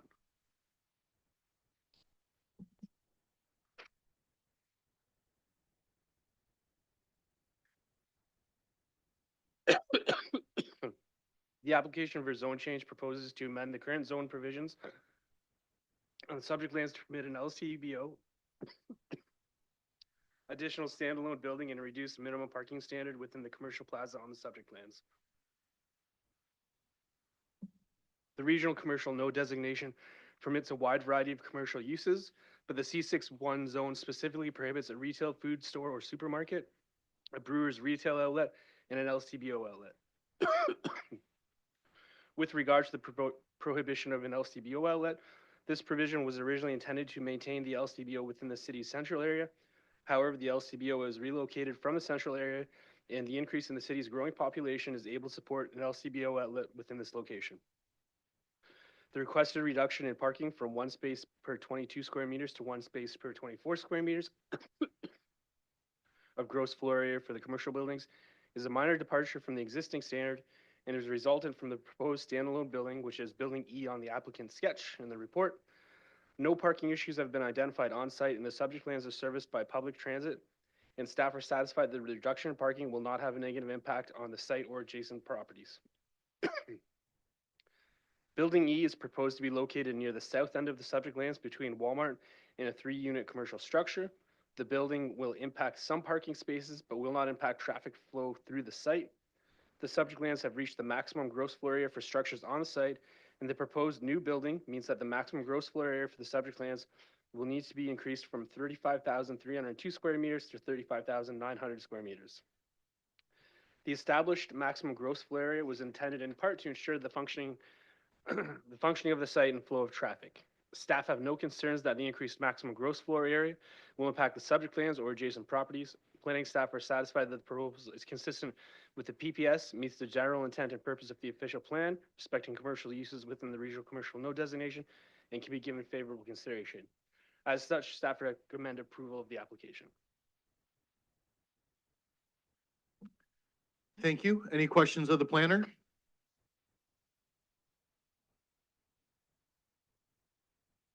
I guess I'd just like to, I've been asked a few times by members in community, an LCBO is being mentioned in this, and this is a second LCBO. It's not replacing the current one. This is a second one. And with that, any other questions before I call a vote? We need a motion before I call a vote. What a long night. Councillor Tate. I'll move that Woodstock City Council approve the application for zone change for lands described as 41M82 lots 4, 7, and 9, part lots 5, 6, 8, and 10 in the city of Woodstock to amend the special regional commercial zone by removing an LCBO outlet as a prohibited use, reducing the minimum required parking to 1 spaces per 24 meter of gross floor area, and increasing the gross floor area for all structures to 35,900 meters to permit an LCBO outlet in additional building on the subject lands. And further, that any comments received from the public were reviewed and considered before the decision was made in relation to this planning matter. Thank you. Do I have a seconder on that motion? Councillor Schattenberg. Discussion or questions?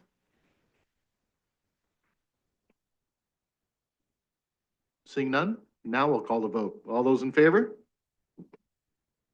That is carried. That brings us to 9E, ZN 8-24-20, application for zone change, and this is for 18 and 20 Delater Street. Mr. Miller. The score is 1-1.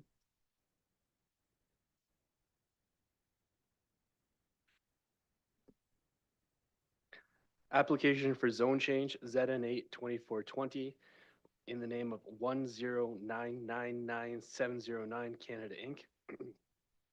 This application was previously deferred on October 17th, 2024, to allow the applicant time to improve the current state of the property. The applicant has provided 2 letters prior to the February 20th council meeting.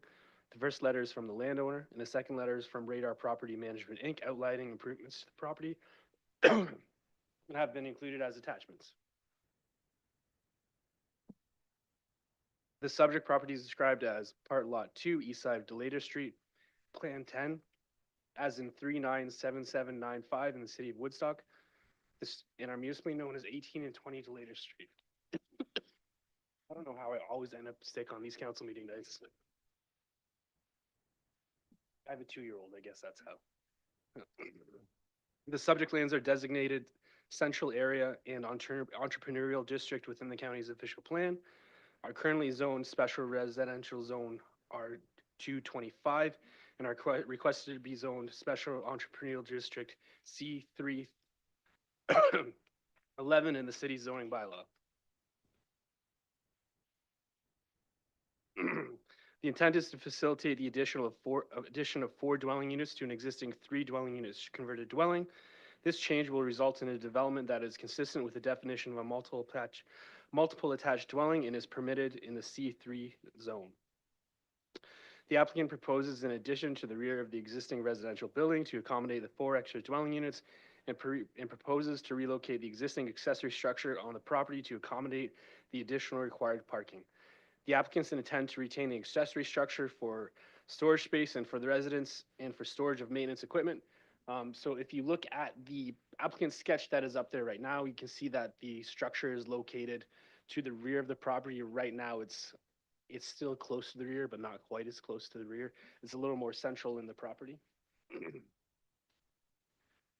With regard to the zone provisions requested to reduce lot frontage, side yard width, and parking area setbacks, these features currently exist on site with the existing structures and with the exception of the parking area setback have previously been recognized in the current R225 zoning. The proposed addition or relocation of the accessory structure will not further reduce the zone provisions associated with the existing structure.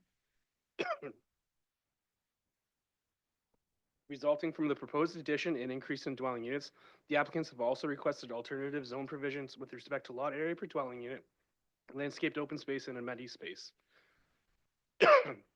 These provisions are intended to ensure that sufficient space is provided for amenities, outdoor space, and space for drainage. The applicants have requested a minimum lot area of 150 square meters per dwelling unit to 141 square meters per dwelling unit. A minimum required landscaped open space from 35% to 32%, and to reduce the minimum required amenity space from 30 square meters per dwelling unit to 15 square meters per dwelling unit. For the most part, these are minor departures from the existing zone standards and are not anticipated to have a negative impact on the proposed development. Further, the subject lands are approximately 17 meters from the city's central area, where these provisions are significantly reduced and where the city anticipates significantly more dense development. At Tuesday's public meeting, there was a question about parking standards. Typically, multiple attached dwellings require a parking standard of 1.5 spaces per dwelling unit. Because the subject lands proximity to the central area, they're within a parking reduction area and only require 1 space per dwelling unit. So the typical standard with 1 space per dwelling unit would be 7 in this case. The applicant's drawing is showing 8. Planning staff are satisfied that the proposal is consistent with the policies of the PPS, meets the general intent and purpose of the official plan respecting permitted uses and residential intensification within the entrepreneurial district designation and be given favorable consideration.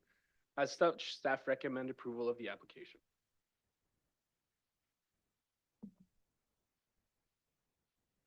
Okay, thank you. Questions of the planner?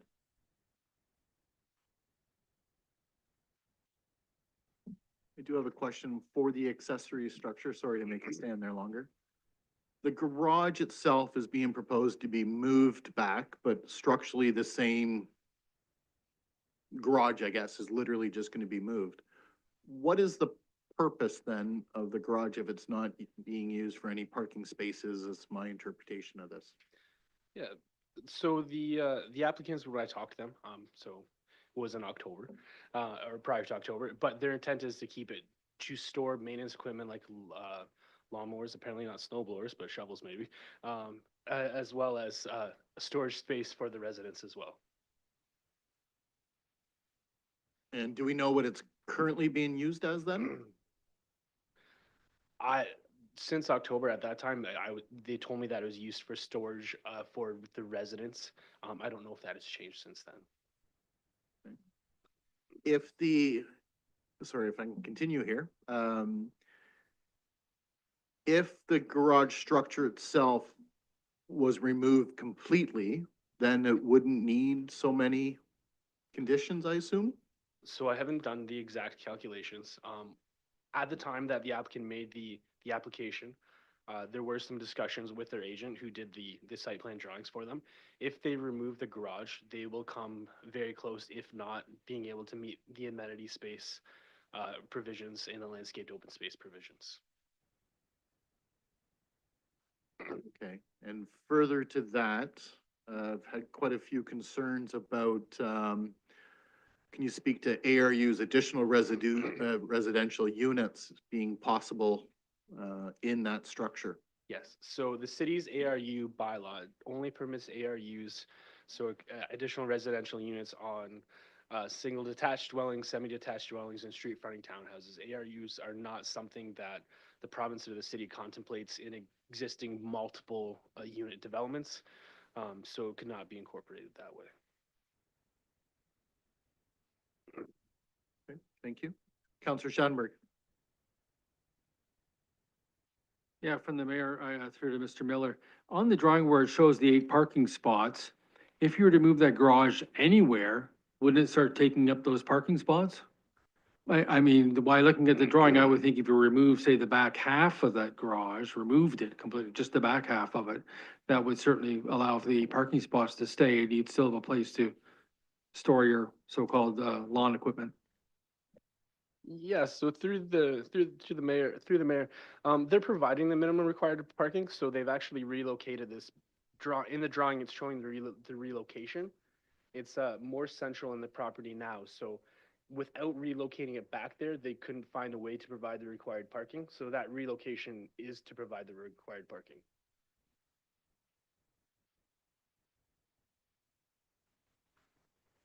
I just look at the picture, so they are moving it back to the back corner more, therefore closer to the Shoppers Drug Mart. That's right.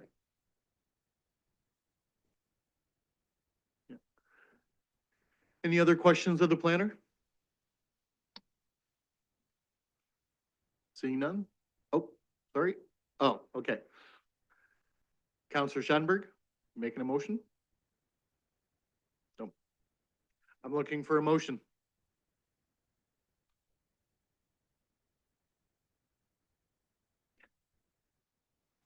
Oh, sorry. Councillor Leatherborough, I'm sorry. Moved by myself that Woodstock City Council deny the application for lands described as part Lot 2, East South Delater Street, Plan 10, as in 397795 in the city of Woodstock to rezone the subject property from Special Residential Zone 2 to Entrepreneurial Zone to facilitate the 7-unit multiple attached dwelling, and further that any comments received from the public were reviewed and considered before the decision was made in relation to this planning matter. Thank you. Is there a seconder on that motion? Councillor Tate, discussion? I'll go to you, Councillor Leatherborough.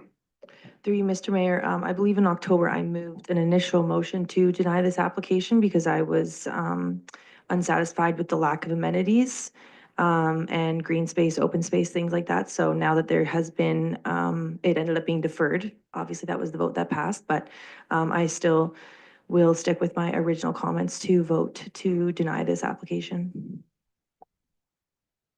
Thank you. Councillor Tate, would you like to speak to this as a seconder? Yeah, same reasons, as the last time. I think it's too dense for that area. The street's really narrow. There is no parking. You're gonna end up with the same issue that we have in the newer parts where you can't get vehicles up and down the street, and there's an issue with, snow removal, et cetera. Thank you. Anyone else? Councillor Schanberg. I'll be the voting against this as well, but I just have a question maybe for the CAO on more of a legality side of this, if Mr. Curry could answer that, because we always sit here and try to see if we can either pass or deny something based on planning matters. I just don't want anyone to sort of think that the backdrop on this is gonna be the fact that we're gonna deny this, even though it hasn't been mentioned by either Councillor Leatherborough or Councillor Tate at this point, about the fact that just the state of the triplex at the front of the property. I don't want anyone to sort of think that's the reason why we're denying it. And I just want to know if there's any legalities in that fact to sort of say, well, no, it's a planning matter and a planning matter only.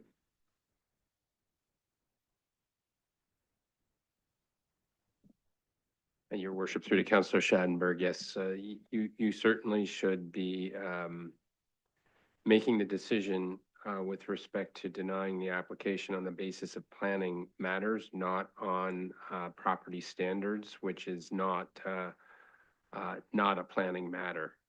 So with respect to the decision, it would be more along the lines of not incompatible with the surrounding neighborhood, constitutes an overdevelopment in the context of the neighborhood.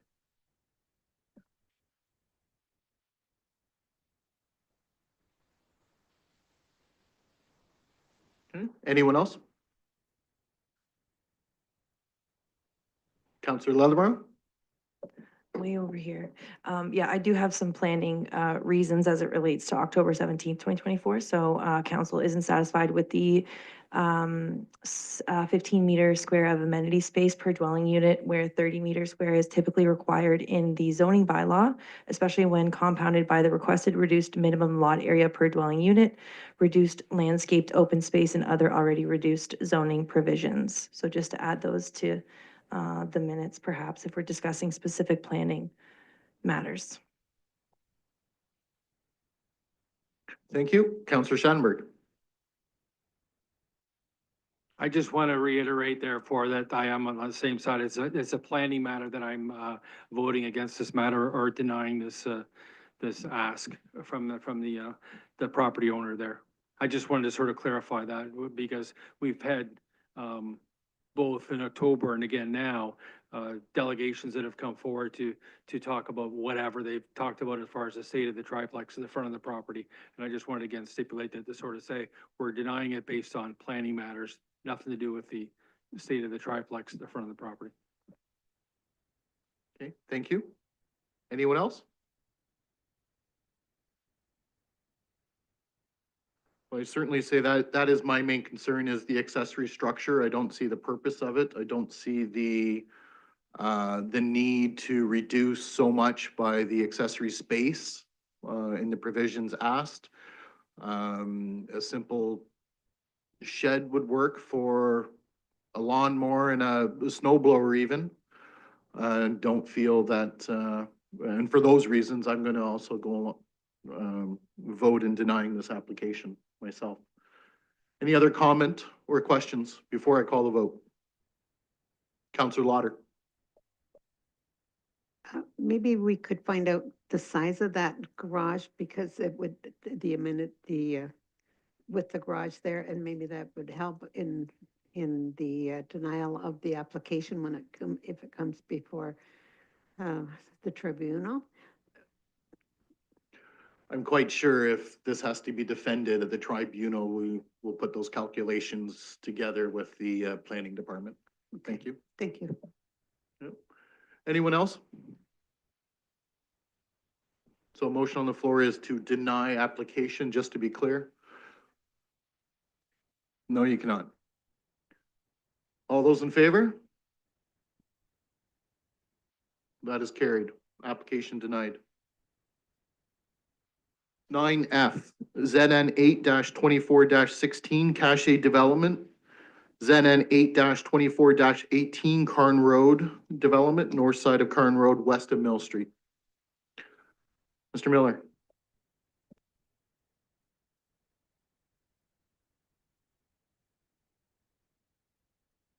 Application ZN 8-24-16 in the name of Cache Developments Woodstock Inc. and ZN 8-24-18 in the name of Carn Road Land Development Corporation. The subject property is described as lots 14 and 30, Plan 1621 in the city of Woodstock, and is applicable to lands within draft approved plan of subdivision SB 21-13-8. The subject lands are designated residential environmental protection and open space within the county's official plan, and within the residential designations are designated low, medium, and high residential designation. The impacted zoning related to this application is Special Residential Zone 1, R129, Special Residential Zone 2, R240, Special Residential Zone 3, R355, and R356, and Special Residential Zone 4, R420. The proposed zoning is to amend all of those impacted zones. The application for zone change proposes to replace a special provision in the R240 zone to clarify the intended setbacks between dwellings, to reduce the minimum and exterior side yard in the R240 zone from 4.5 meters to 4 meters, and to rezone a portion of the subject lands from R129 to R240. At Tuesday, nope. At Tuesday's public meeting, the applicant's agent identified that they would like to request a distance from from intersections for driveways for residential uses of 7.5 meters, where lots over 12 meters would require a 9-meter setback.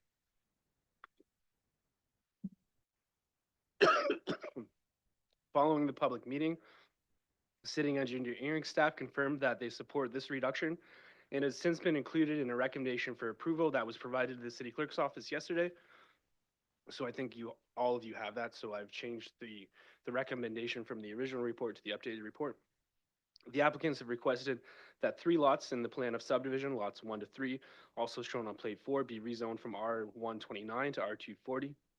The effect of this portion of the proposed rezonings to permit lots with narrow frontage, reduced lot areas, increased lot coverage, and decreased interior side yard widths. Staff have no objection to this proposed rezoning.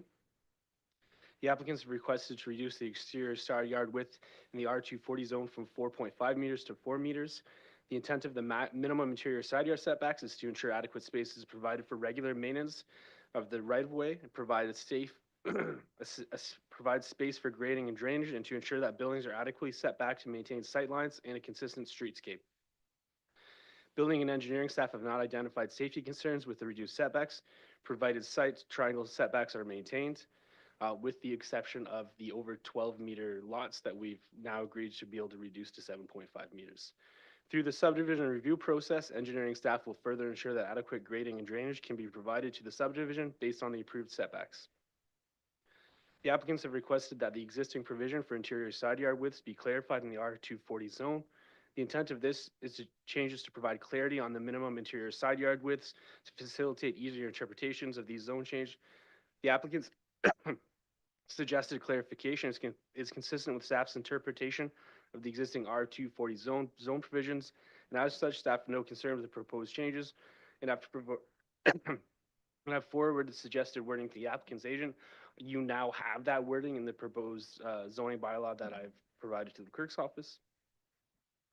Staff are satisfied that portions of the proposal relating to the interior side yard setbacks, reduced exterior side yard setbacks for 3 of the lots from R129 to R240 are in keeping with the intent and purpose of the official plan. The proposed residential uses are consistent with the policies relating to low-density residential uses. Planning staff are satisfied that the application is now consistent with the policies of the PPS, meets the general intent and purpose of the official plan respecting low-density residential uses, and can be given favorable consideration. I'm going to try and read the new recommendation so that everybody has it, if I can get through the sentence. Okay, cool. I won't read it then. Thank you.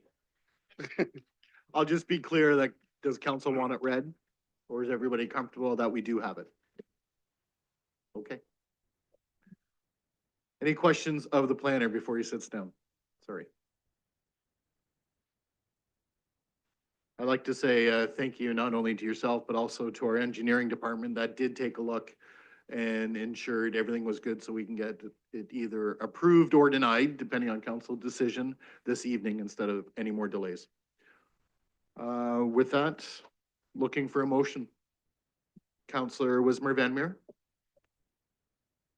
Moved by myself that Woodstock City Council approve the application for lands described as lots 14 and 30, Plan 1621 in the city of Woodstock, to rezone lots 1 to 3 on draft approved plan of subdivision SB 21-13-8 from R1-29 to R2-40, to provide for a reduced exterior side yard width, to clarify the minimum interior side yard widths, and to permit a minimum distance for a driveway from an intersection of 7.5 meters for all residential lots.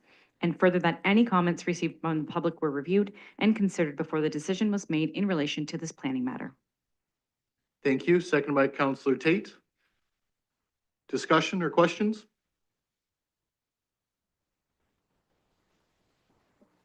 Seeing none, I'll call a vote. All those in favor? That is carried. Thank you very much. No consideration of correspondence, but of course, we do have some presentations from staff. 11A, Mr. Creary. This, of course, is for the 2025 revenue budget overview. Wonderful.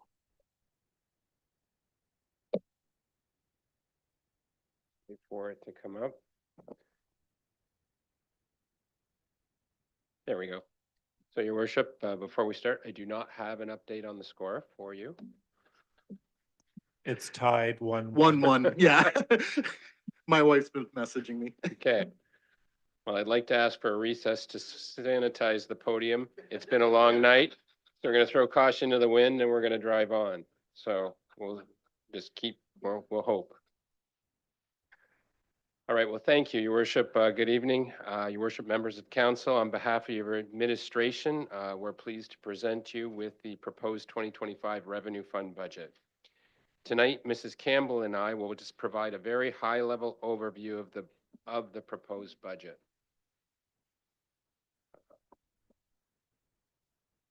There we go. We begin a one-month budget review process this evening. Next week, there'll be 2 special council meetings to review the proposed budget in detail. First meeting Tuesday, February 25th. The second meeting Wednesday, February 26th. Both meetings commencing at 5 p.m. right here at City Council chambers. The departments that will be reviewed each evening are as per this slide. The police board budget, the library board budget, the art gallery advisory board budget will all be reviewed at the March 6th City Council meeting, which is an afternoon meeting commencing at 1:30 p.m. All meetings are open to the public. They will be streamed to YouTube. Budget documents will be uploaded and available on the city's website. Final budget approval is scheduled for the council meeting on March 20th, 1 month from today. So a bit of the budget basics.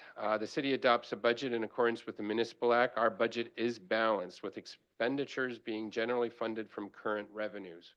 City staff present a base budget which represents the estimated cost to deliver the same services and programs as provided in the prior year. Any costs for improvements in services, new initiatives, changes to service levels that result from growth or just simply improvements in service levels are identified separately as recommended additions to base budget for consideration by council individually. They are not included in the base budget. This same approach is used by the Woodstock Public Library as well as the Art Gallery Advisory Board. The Woodstock Police Services budget, however, is presented as an all-inclusive budget.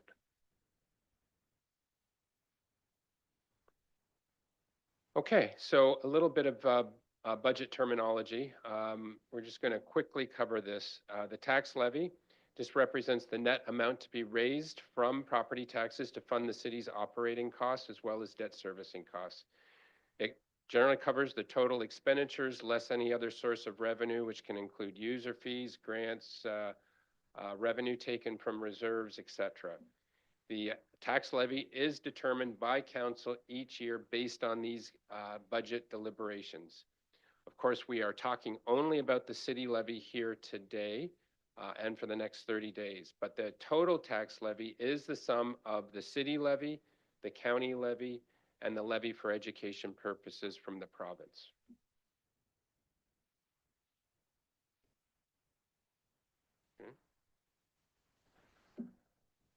There are 2 percentages that are key in this presentation tonight. When you're talking about a very high-level overview, the first is the tax levy increase year over year. I will provide you with that shortly. The second is the tax rate increase. Mrs. Campbell will provide you with that.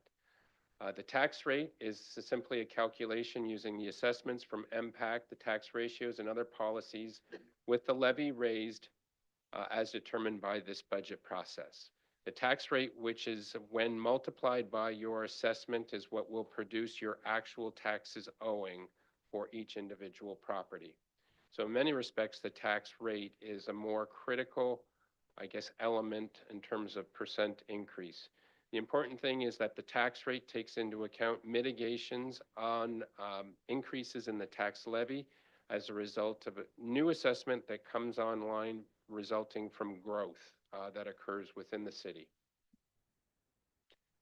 There are a number of other terms that we've covered in past years, the assessments, tax ratios, tax policies.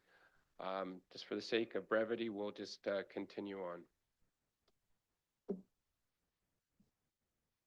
So the 2025 budget tax levy base budget is approximately 79.6 million. It is an increase of 3.9 million over 2024, which represents a 5.22% increase on the tax levy.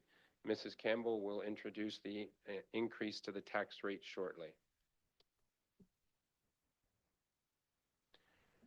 Just lining it up against some of the historical tax levy increases, you can see in the prior 6 years, the tax levy increases have varied from 2.2 million to as high as 6.4 million in 2024. We are showing 3.9 million in 2025, but just to be clear, that is base budget only.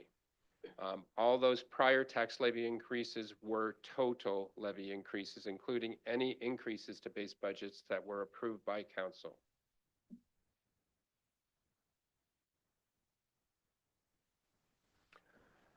As per every year, your department heads provide recommendations for additions to base budget. These can include service level changes due to growth, improvements to service levels. They can include new services, new initiatives, and of course, along with ongoing efforts to improve our financial sustainability as the funding gap for the state of good repair of the city's capital assets become more clear through improved data input as we develop our asset management plan. So, first off, we'll talk about the financial sustainability reserve contributions. There are a number being recommended. The road reconstruction reserve is the first at 400,000. Every year, city invests in excess of $6 million towards road renewal. The city's debt management policy authorizes the use of up to $900,000 in debt annually for recurring projects. And until recently, this formed part of the financing for the annual road renewal work. Debt financing for recurring projects is not the best financing choice, as all it really does is it increases the cost of the ongoing work. Last year, City Council approved the establishment of a road reconstruction reserve with funding of $400,000. That has the effect of reducing the amount that we need to issue new debt for that ongoing road renewal program. So we are recommending that council give consideration to increasing the road reconstruction by a further $400,000. If approved, this would reduce our reliance on debt financing for the basic road reconstruction, the road renewal program on a go-forward basis. The next is road reconstruction funding one time. City Council approved additional road projects with the 2025 budget. These included York Street between George and Adelaide and Powell Street between Salter and Parkinson Road, with a total cost of $861,000. At the time, debt financing was the only option available for these projects. Council has the option through the revenue fund budget of raising some or all of that money to offset the need for debt financing for that work. And so this is characterized as one time, and it's up to $861,000. Thirdly, Cowan Park turf replacement funding. We're suggesting council give consideration to raising $750,000, which represents the estimated half cost of the replacement of the turf at Cowan Park Sportsplex. That project has been identified in our capital forecast for quite a few years. We have bounced it into future years several times, trying to get as much of the last bits of life out of it that we can. But we are hearing that we are coming to the end of the road with this turf, and that in 2026, we do expect the need to replace this. So by setting aside half of the money this year, It gives us the opportunity of perhaps doing the same next year and being able to self-fund this replacement project. So it is, again, something that could be funded up to. Anything that is raised can help reduce the need for debt financing for the replacement of that turf. There are two small requests for the establishment of new reserves coming from the Art Gallery Advisory Board. First is a public art reserve, and second is a digital projects reserve. You'll hear more about that through the Art Gallery Board presentation. And finally, 474 to 484 Dundas Street, which is the TriStar building beside City Hall that the city acquired. There is one final payment of $250,000 that will be due in 2026 upon vacant possession of that building. We are suggesting that to smooth out the impact of that one-time payment, that we raise half of that money this year, and then we will just need to raise the other half in 2026. The total of all of this produces a figure of up to $2,146,000. There are a number of staffing recommendations to the additions to the base budget, 6 in total, with 1 part-time conversion to full-time, 1 part-time, and 1 summer student, and a further full-time request will come from the library. You will hear more about all of these with the individual departmental presentations next week, as well as into the March 6th meeting for the board budget reviews. There is one level of service suggestion for council to consider, and it is the internal encampment response, to enhance the encampment response. Option 1 represents an internal response improvement, which would include 3 full-time staff as well as some additional equipment. The second option is to increase the budget for contractor response by $50,000. Base budget, we have $150,000 this year written into the base budget. Council will recall council did approve a base budget of $100,000 in the 2024 year budget for encampment cleanup. The County of Oxford has come forward with $50,000 of funding to augment that budget line. So base budget this year is $150,000. We're suggesting that could be potentially increased to $200,000 under option 2. There are a number of miscellaneous recommendations to additions to base budget. Administrative services, recommending a contract staff person to begin the transition to a new financial software system. Marketing and communications, a new web platform, and contract staff to support that transition. Information technology, additional cyber resiliency software. Engineering department is recommending a move away from the Provincial Offences Act form of enforcement for parking tickets as well as minor bylaw offenses to the new administrative monetary penalties system. And marketing and communications is recommending a small budget for the establishment of a 125th anniversary planning budget. So in total, the financing for this, if in total, the option 1 encampment response produces a levy increase of a further $2.994 million. Option 2, encampment response with a $50,000 increase to the contractor response produces a total $2,817,400 funding from the levy. And there's also recommendations of funding $30,000 from the salary reserve and $5,000 from the contingency reserve. And with that, I will ask Mrs. Campbell to come forward and complete the presentation.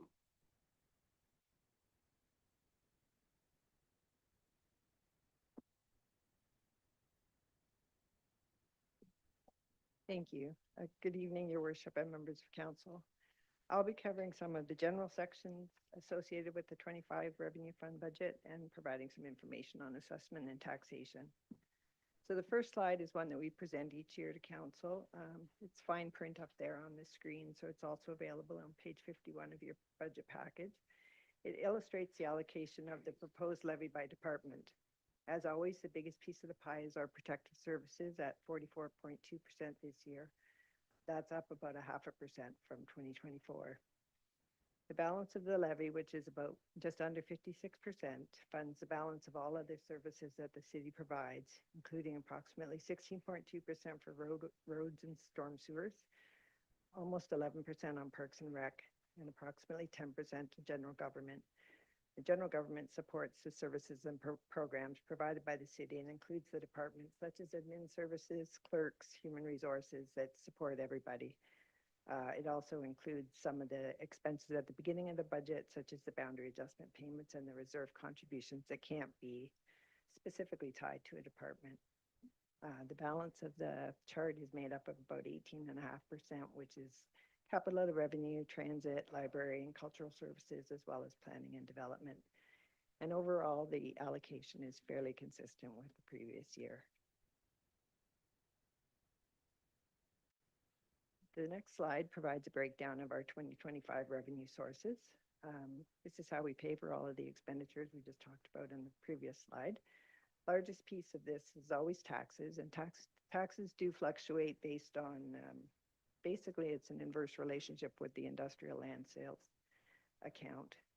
In 2025, we're expecting taxes to make up approximately 70% of the revenue, and that's compared to 60.5% in 2024, and that's directly related to the change in the various land sales going from about 21% in 2024 down to 7.5% in 25.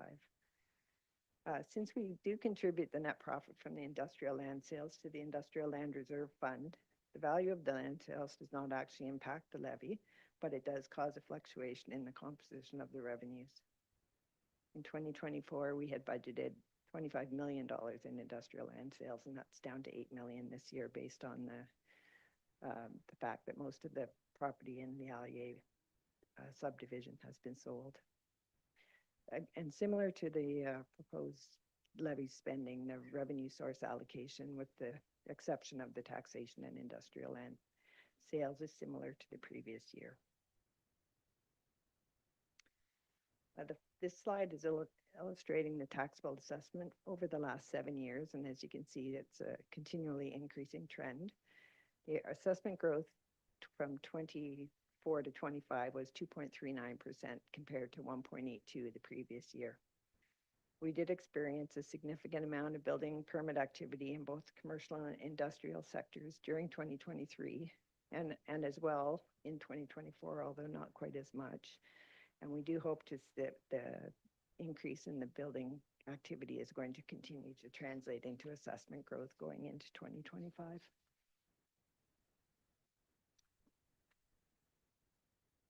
We've still got a delay on the province-wide reassessment, and as a result of that continued delay, most of the property owners in the city of Woodstock will once again find that their assessments values have not changed. So any difference in the taxpayer's 2025 assessment would be the result only of a change in the property, such as a renovation or a new build, or a successful appeal of a previous year assessment. Despite that, we do continue to calculate an average house assessment based on the 2025 roll, and we continue to use the single detached dwelling property at recognizing that this value no longer represents the current real estate market in any way. In 2025, the mathematical average of all the dwellings of this type is $268,870, and that's up approximately $800 over 24. Again, it's strictly a mathematical equation based on the total assessed value of one property assessment code divided by the number of properties within that class. And again, the majority of residential taxpayers will have no change in their assessment, and therefore their tax increase will be strictly limited to the change in the tax rate. So using the base budget, the tax rate increase at this point is 2.81%. It translates to an average to an increase of $84.75 on an average house in 2025. If we include all of the recommended additions to base, with the exception of the encampment response options, which we're deeming to be a service level change, the tax rate increase will be 6.38%, which is $192.56. And keep in mind that this is for the city-only portion of the tax bill.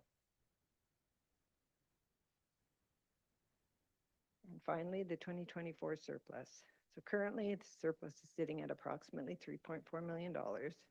It's still preliminary. We're still working on 2024 actuals, and we're still making changes pretty much on a daily basis at the moment. That estimate of the 3.4 million includes the surpluses for the library and the police services board, which will be allocated to reserves of their respective boards prior to our year end being completed. And once that happens, then our cities, the surplus will be reduced by about $850,000. So we're looking at potentially a surplus in the area of about $2.5 million. And we will bring forward recommendations for the surplus once we have a better knowledge of what that number is going to be, and that'll come in a separate report probably into April. So that's all I was going to talk about tonight. We'll be reconvening, as Mr. Curry said, next week on Tuesday and Wednesday, and have various departmental staff available to answer specific questions for related to the 2025 budget. Okay, thanks. Thank you. Any questions from council? Obviously, we're going to go over in far more detail next week, but for tonight, seeing none, thank you very much.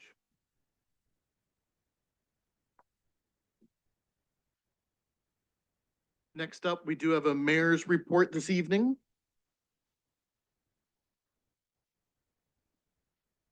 And I'd like to speak to this briefly.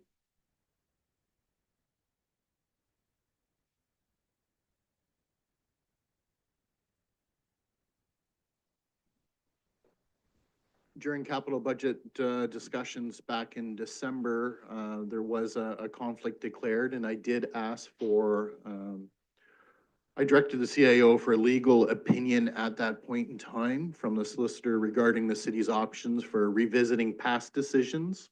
And this was simply due to the nature of the votes and prior past. Council considered the requested legal opinion on capital project downtown revitalization in closed session and considered options for moving forward with a phase 1 contract or canceling the contract.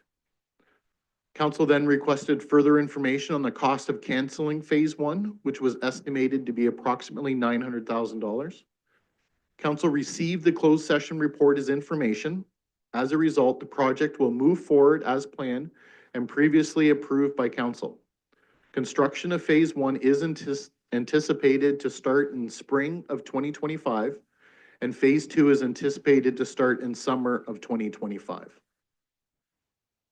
And with that, any discussion or looking for a motion? Councillor Wismer Van Meer.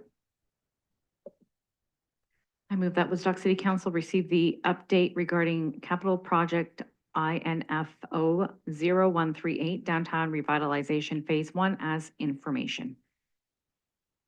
Thank you. Do I have a seconder?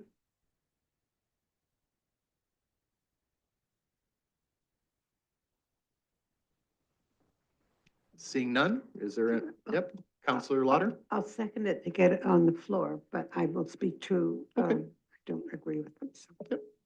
Okay, so we have a seconder. Discussion, Councillor Wismer Van Meer as a mover, would you like to speak to this first? Okay, Councillor Lauder? Thank you. I know this resolution is for information only. I'm voting against the resolution, not that I did not want the information to come forward, but because I am not in favor of this project, as I have said in the past. I've always been in favor of revitalizing the museum square, but not doing a streetscape with projected costs of 15.8 million, all to be debentured when we have a perfectly good street that was reconstructed a few years ago with many more years of life. There are some of our facilities that require repairs before such an exorbitant amount being spent this way, and what it will cost our citizens to pay for this. So that I won't support that. Thank you. Anyone else? Councillor Schattenberg. Yeah, thanks. I guess I won't be supporting it as well. The asset management priorities of the city of Woodstock far outweigh any kind of a downtown streetscape. And I know I've said this previous times before, the amount of cost to do something along that lines. And boy, it would be nice if we could afford it. We can't afford it. We just had Diane Campbell from our treasury and the CAO David Curry give us some information about what the tax increases could be. And if all the additions to the base budget are necessary, if they are, then it would be a 6.4% increase in our taxes. We just had that presentation just finished 5 minutes ago. So you start looking at the overall percentages and numbers of what people can afford. The city of Woodstock cannot afford downtown streetscape. Okay, thank you. Anyone else? I'll just say that, again, for those wondering at home what's going on, of course, this report is for information. It was voted on in closed. But the council in closed decided at that time they wanted to bring it forward, and that's why I brought forward a mayor's report for information. And for that reason, I'll certainly be voting in favor as it is just for information purposes. Any other discussion or questions? I'll call the vote. All those in favor? Against? It is a tie vote, so it does fail, but again, it's an information only motion. So I welcome council back. Yep. Thank you.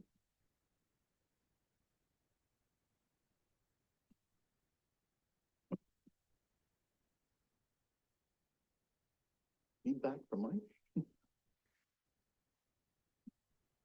No council reports tonight, or councilor reports tonight, I'm sorry. We do have,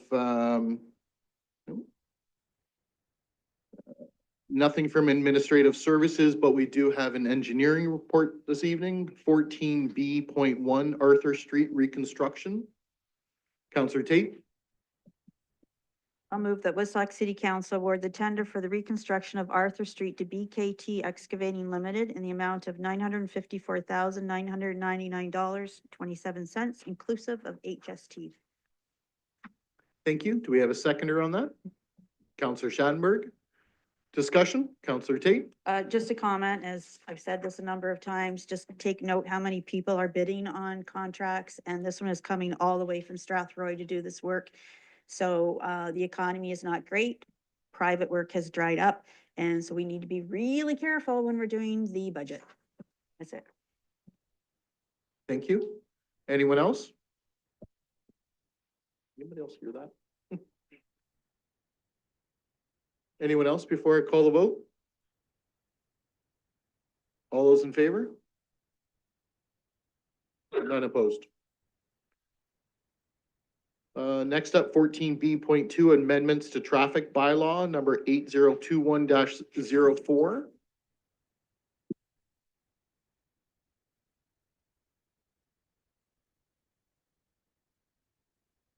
Sorry, Councilor Lauder? That's better. Thank you. I'll move that Woodstock City Council refer the report regarding amendments to traffic bylaw 8021-04 to the bylaw section of the meeting. Thank you. The seconder on that? Councilor Wismer Van Meer. Discussion or questions? Councilor Lauder? Just a comment, I want to thank Mr. Dahan for all of these areas that there won't be parking on some sides of the streets. So that maybe that'll help with our snow removal and so on. So thanks for this work. Yes, Councilor Wismer Van Meer. Just to kind of add on to what Councillor Lauder said, I think it's really important for folks to also take a quick look at this on this report. I know that it affects an area in my neighborhood that I am fully aware that people will probably not be overly happy with the decisions that are on here, but they have to happen because the traffic and the safety of especially young children that are going to school there, people don't want to abide by the rules that have already been put in place. So this is what we have to do because, you know, I get all kinds of messages from people complaining about the safety in that area. And the problem is, it's the people that are complaining at me are also partially contributing to this because they're not following the laws, the bylaws that are in there. So I would highly recommend that folks have a look at this to see what changes are coming so that you are well aware of those changes before the signs go up and you might find a ticket coming your way. Yes, thank you. Anyone else? I just want to echo Councillor Wismer Van Meer that please take note, there are definitely some changes coming. One of the most common calls I do get these days, especially with all this snow, is the parking and people parking on the streets around the schools and such. If we all paid attention to the rules, I guess, it would be a lot less cumbersome for not only bylaw, but our public works departments getting around on a regular basis. So please take note, there's some four-way stop signs, no parking, no stopping, etc. So there is a fair bit on this. And with that, if there's no other questions or comments, I'll call the vote. All those in favor? None opposed. That is carried.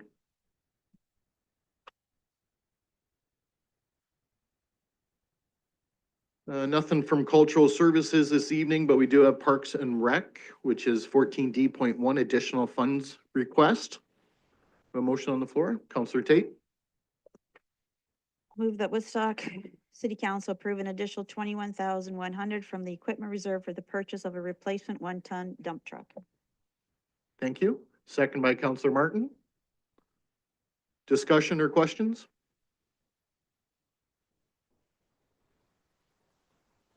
Seeing none, I'll call a vote. All those in favor? None opposed. That is carried. And from Economic Development tonight, 14E.1, proposed small lot purchase and sale. Looking for a motion? Councillor Lauder. Thank you. I'll move that Woodstock City Council authorize the mayor and clerk to sign the necessary purchase agreement with Thames Developments, Inc. and sale agreements with the owners of 354 and 358 Thompson Street, and that the necessary bylaws be read. Thank you. Seconded by Councillor Schattenberg. Discussion or questions?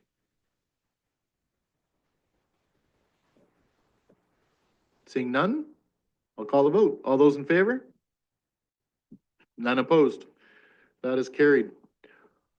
We pulled ahead 14E.2. So that brings us to clerks at 14F.1, citizen appointments to the Woodstock Rec Advisory Committee and Environmental Advisory Committee. Councillor Schattenberg. A motion that Woodstock City Council appoints Steve Morris to the Woodstock Recreation Advisory Committee and Chris Kennedy to the Woodstock Environmental Advisory Committee for a term ending on November 14th, 2026.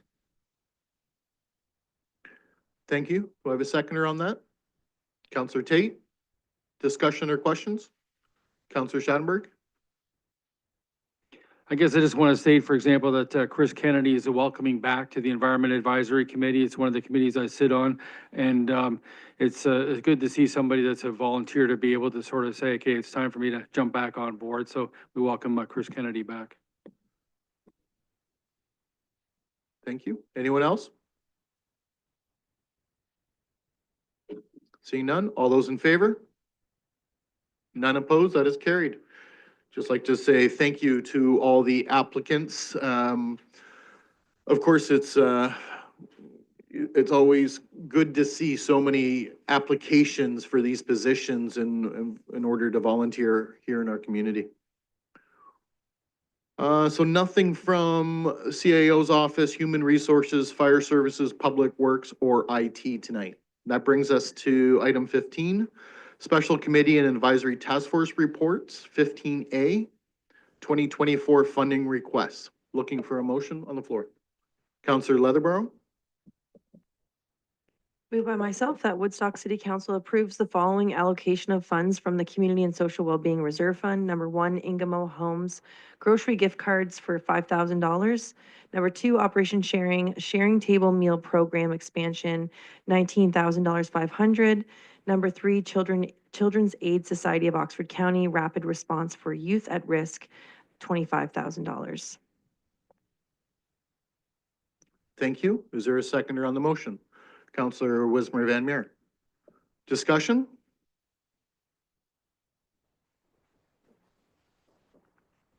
Seeing none, I'll just remind those watching at home, if they recalled, we moved $49,500 advance from last year's budget from the task force social well-being. Wanted to bring this forward to council for them to take a look at, and I thank those Ingamo Operation Sharing and Children's Aid Society for their patience while we bring this forward to all of council. I thank them very much for their applications and descriptions of the way these funds are going to be used to help those here in our community. So with that, I'll call a vote. All those in favor?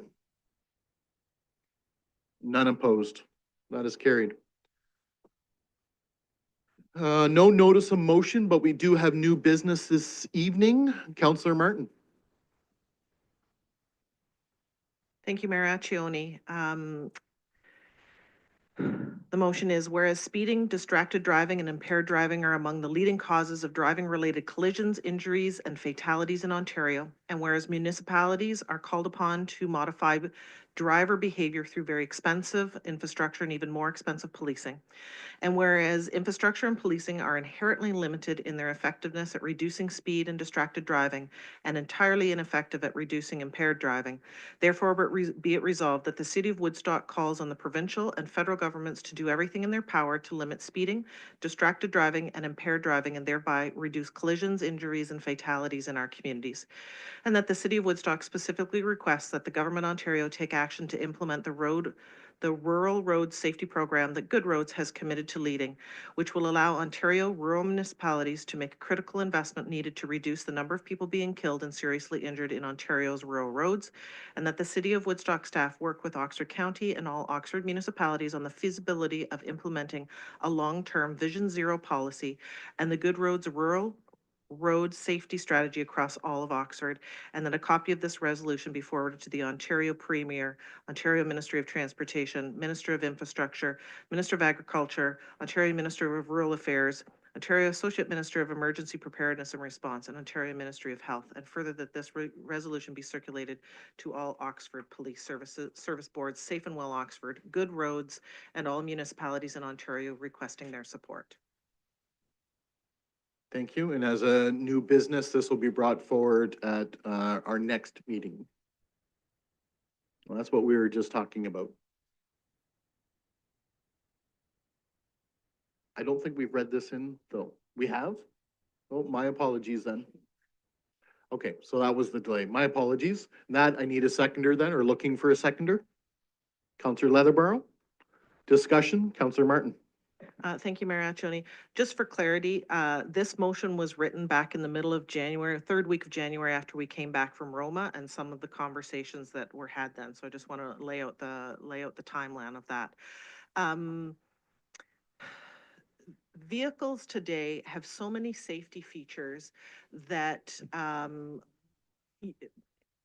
in the 1970s, it became law that you wore a seatbelt. And now today, you can't back out of your driveway without the beep, beep, beep, beep, beep that reminds you that you need to wear a seatbelt. My vehicle and a lot of vehicles out there not only tell you how fast you're going, but they tell you when you are exceeding the speed limit. But there is nothing in a vehicle that will warn you, not just warn you from that a stop sign is coming up, but that restricts your vehicle from going through it at speed, which might therefore cause an accident. So there's a lot of different safety features that have come a long way with vehicles. But the intent behind this motion is not to cause increased expense to us as a municipality. It's actually the opposite. It's to encourage the provincial and federal governments and safety authorities to put mechanisms in place that can save lives, reduce accidents, and reduce costs for municipalities. And so that's the intent behind the motion. Okay, thank you. As seconder, would you like to speak to this? Councillor Leatherborough. Thank you, Mr. Mayor. I wasn't I didn't know if this would come up today, so here it is. And ironically, this morning, as I was getting my kids ready for school, I was watching the Zora Township meeting where this motion was also discussed and debated and unanimously supported. So just wanted to highlight a good friend of mine, Crystal Finch, who is a counselor in the Township of Zora. Unfortunately, had to speak from two personal experiences, but she spoke well and she really drove home the message from a rural perspective. So I would just say that I support this motion and how timely that I watched that meeting this morning. So thanks. Thank you. Anyone else? I can certainly say firsthand that vehicles themselves have certainly changed, right down to self-driving that do recognize stop signs and speed limits and can do accordingly. But of course, that is far in the future and very expensive in vehicles. So it's going to take some time and some effort, and I will certainly support this of trying to encourage our provincial and federal governments to do better for safety for everyone involved.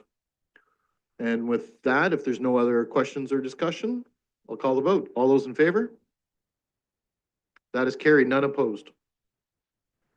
And next up, we have Councillor Lauder, who's put a following motion for council's consideration. Councillor Lauder?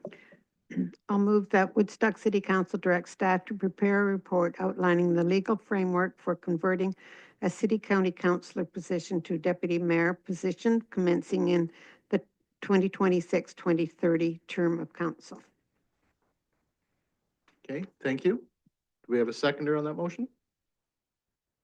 Councillor Tate, discussion. Councillor Lauder, would you like to speak to that? Yes, I'm just bringing this request for staff to provide council with a report on the position of the deputy mayor being 4-year term, as does many other municipalities within the county. There are different means in which this could be done. These options can be presented to us in the report. I personally can understand what it's like to step into the position of the mayor when something happens. So I think this is really important going forward. Thank you. Thank you. Anyone else? Councillor Tate? Through the chair, just a short comment. Yes, I look forward to seeing the report to see what's in it. A lot of other municipalities do it this way, and because there's a monetary price to it when you do have the position, I'm wondering if it should be elected. Thank you. Councillor Martin? I just wanted to say, I really appreciate that you brought this motion forward. It's actually a similar question that I had for the clerk several weeks ago. I was pondering what would this look like? What would it mean for Woodstock? So it'll be really interesting to see what the report looks like. So thanks for bringing it forward. Councillor Leatherborough, did I see your hand? Yeah. Thank you. Thank you. Typically, I'm not, quote unquote against a report, but I won't be supporting this motion and whatever the result of the report comes back, I won't be supporting it either, basically because I do think it's kind of irrelevant at this point now that our city is under strong mayor powers. I do believe strongly that any head of council has to be strong in leadership and be able to properly delegate. So even when I'm looking at the strong mayor powers, delegating certain powers, the head of council may delegate certain strong mayor powers to council. These include the following: appointing a chief administrative officer, creating assigning functions, and appointing chairs of committees of council. And it goes on. So certainly nothing against the mover or the seconder. I just think that it is irrelevant. And I really did appreciate myself being acting mayor last year, as well as newly appointed acting mayor, Councillor Wismer Van Meer, as well as the alternate position at the county. So I think we're all covered. And I do think that in the case of unforeseen circumstances, it is a commitment, to say the least, to sign up and to step into this role. And I think Councillor Lauder, you served wonderfully through that hiccup, we'll say. But I do really think that I'm still against strong mayor powers, and I think that that's just changed the landscape going forward. And a leader needs to delegate properly. So, yeah. Thank you. Anyone else? I'll certainly say that I support this. I think from the get-go, the start, long before strong mayors, but at the start of my term, I've been talking about thinking that this should be more of a permanent position, especially with myself as mayor, being so involved with not only City of Woodstock, but also County of Oxford. So I'll be interested to see what the recommendations come back with the possibility of this position. I certainly agree that it could change with the most recent strong mayor legislation changes, and that's why we're asking for a report. So we're gonna take a look and see what that means. So, and for that, I'll certainly support this, to see a report. Anyone else? None, I'll call the vote. All those in favor? Opposed? That is carried. That brings us to draft bylaws. Counselor Wismer Van Meer. Moved by myself, seconded by Councillor Schadenberg, that the following bylaws be given a first and second reading. 973125, a bylaw to amend traffic bylaw 8021-04 as amended. 9732-25, a bylaw to provide for the purchase and sale of certain lands owned by Thames Development, Inc. in the city of Woodstock. 9733-25, a bylaw to amend zoning bylaw number 862610 as amended. ZN 8-24-28-23 or 231 Pitock Park Road.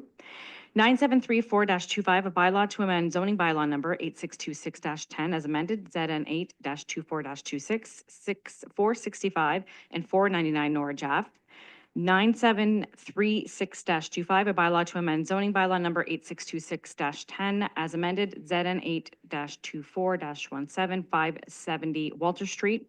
And 9737-25, a bylaw to amend zoning bylaw number 8626-10 as amended. ZN 8-22-05, 117 Wilson Street. Thank you. We did have a seconder. Any discussion or questions on those? With that, I'll call the vote. All those in favor? None opposed. Councillor Wismer Van Meer.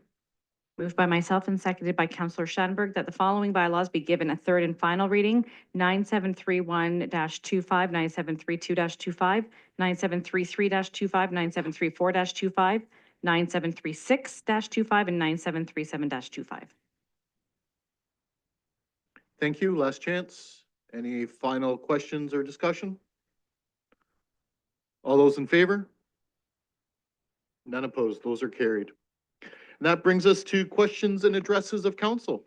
And this evening, we're going to start with Councillor Lauder. Thank you. It's been a long night, so I just want to thank the staff for the snow clearing work that they do. It's certainly appreciated by many. I know there's others that grumbled about it, but I think they're doing a fine job, and just wish them well. And it's been a long weekends for them, and we just appreciate everything they do. Thank you. Thank you. I'm going to bounce. Councillor Leatherborough. Usually I don't say much, but I want to just specifically dovetail off of Councillor Lauder's thanks to Public Works team and city staff, and specifically to Mr. Alex, who I feel like I've been trying not to email about snow removal, and he has been so diligent and respectful and helpful. So thank you very, very much. You've been so efficient this week, and it's really, really appreciated. Thank you. Councillor Wismer Van Meer.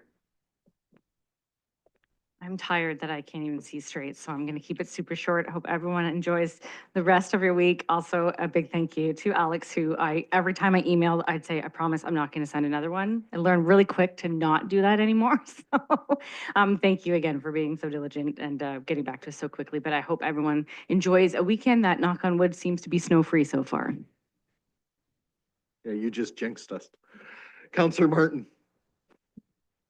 Thanks, Mayor Accioni. Just from a public health perspective, measles cases are on the rise. So just for the public, that if you suspect that you might have an individual with measles and you're seeking medical attention, to call ahead first. And that allows medical teams to ensure that there isn't contamination or the risk of infection to others.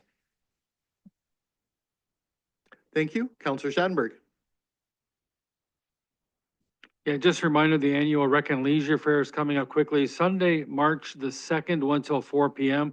Now, I've been involved in this for many years to the Recreation Advisory Committee, and it's gone from golf hall to Cowan Sportsplex and in between. But because now we've got over 50 tables and a lot of requests for demonstrations and whatnot, the event's at the Oxford Auditorium. So just the admission's still free. There's still door prizes, still demonstrations. It's just essentially it's an event that's really grown nice and quickly to be on Sunday, March the 2nd. And the other thing I wanted to mention quickly was the, I'm gonna find it here quickly on my scroll.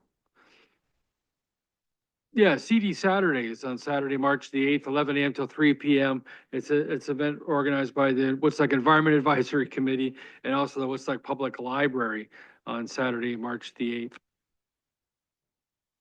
Thank you. Last but not least, Counselor Tate. Yes, third period just started, Mark, and it's 2-2, so everybody needs to get home. So the only comment I was going to make, and it was fitting, I was going to thank IT for how important they are. And as we found out tonight, so thank you for all their work because we cannot operate without them. And once again, thanks to the snow people. And I tried to tell people that complain, we only have so many plows and so many staff and they are working crazy hours. So thank you. Yes, well, I'm going to be a broken record and thank our public works staff as well. Alex, to your team, thank you so much. You've been replying to me even late in the evenings. I can't appreciate it enough. I know I'm going to ask the public, though, for some patience. We're getting caught up now, of course, but as mentioned by Councillor Tate, we only have so much equipment and so many people. We are getting to everything as quickly as we can. I've been watching dump trucks and loaders in the last few days of trying to remove some of this snow from areas. We're not done. Areas will continue to be done, but thank you to the staff, for sure. Rec and Leisure Fair was brought up already. Want to remind everybody for the revenue fund budget meetings next Tuesday and Wednesday, there's typically lots of seats available. Come and watch and see how your money could be spent within all the different departments. And that's it. 2-2, third period. Go Canada, go. Have a good night. Looking for a motion to adjourn. Councillor Wismer Van Meer, second by Councillor Martin. Are those in favor? We are adjourned. Good night, everyone.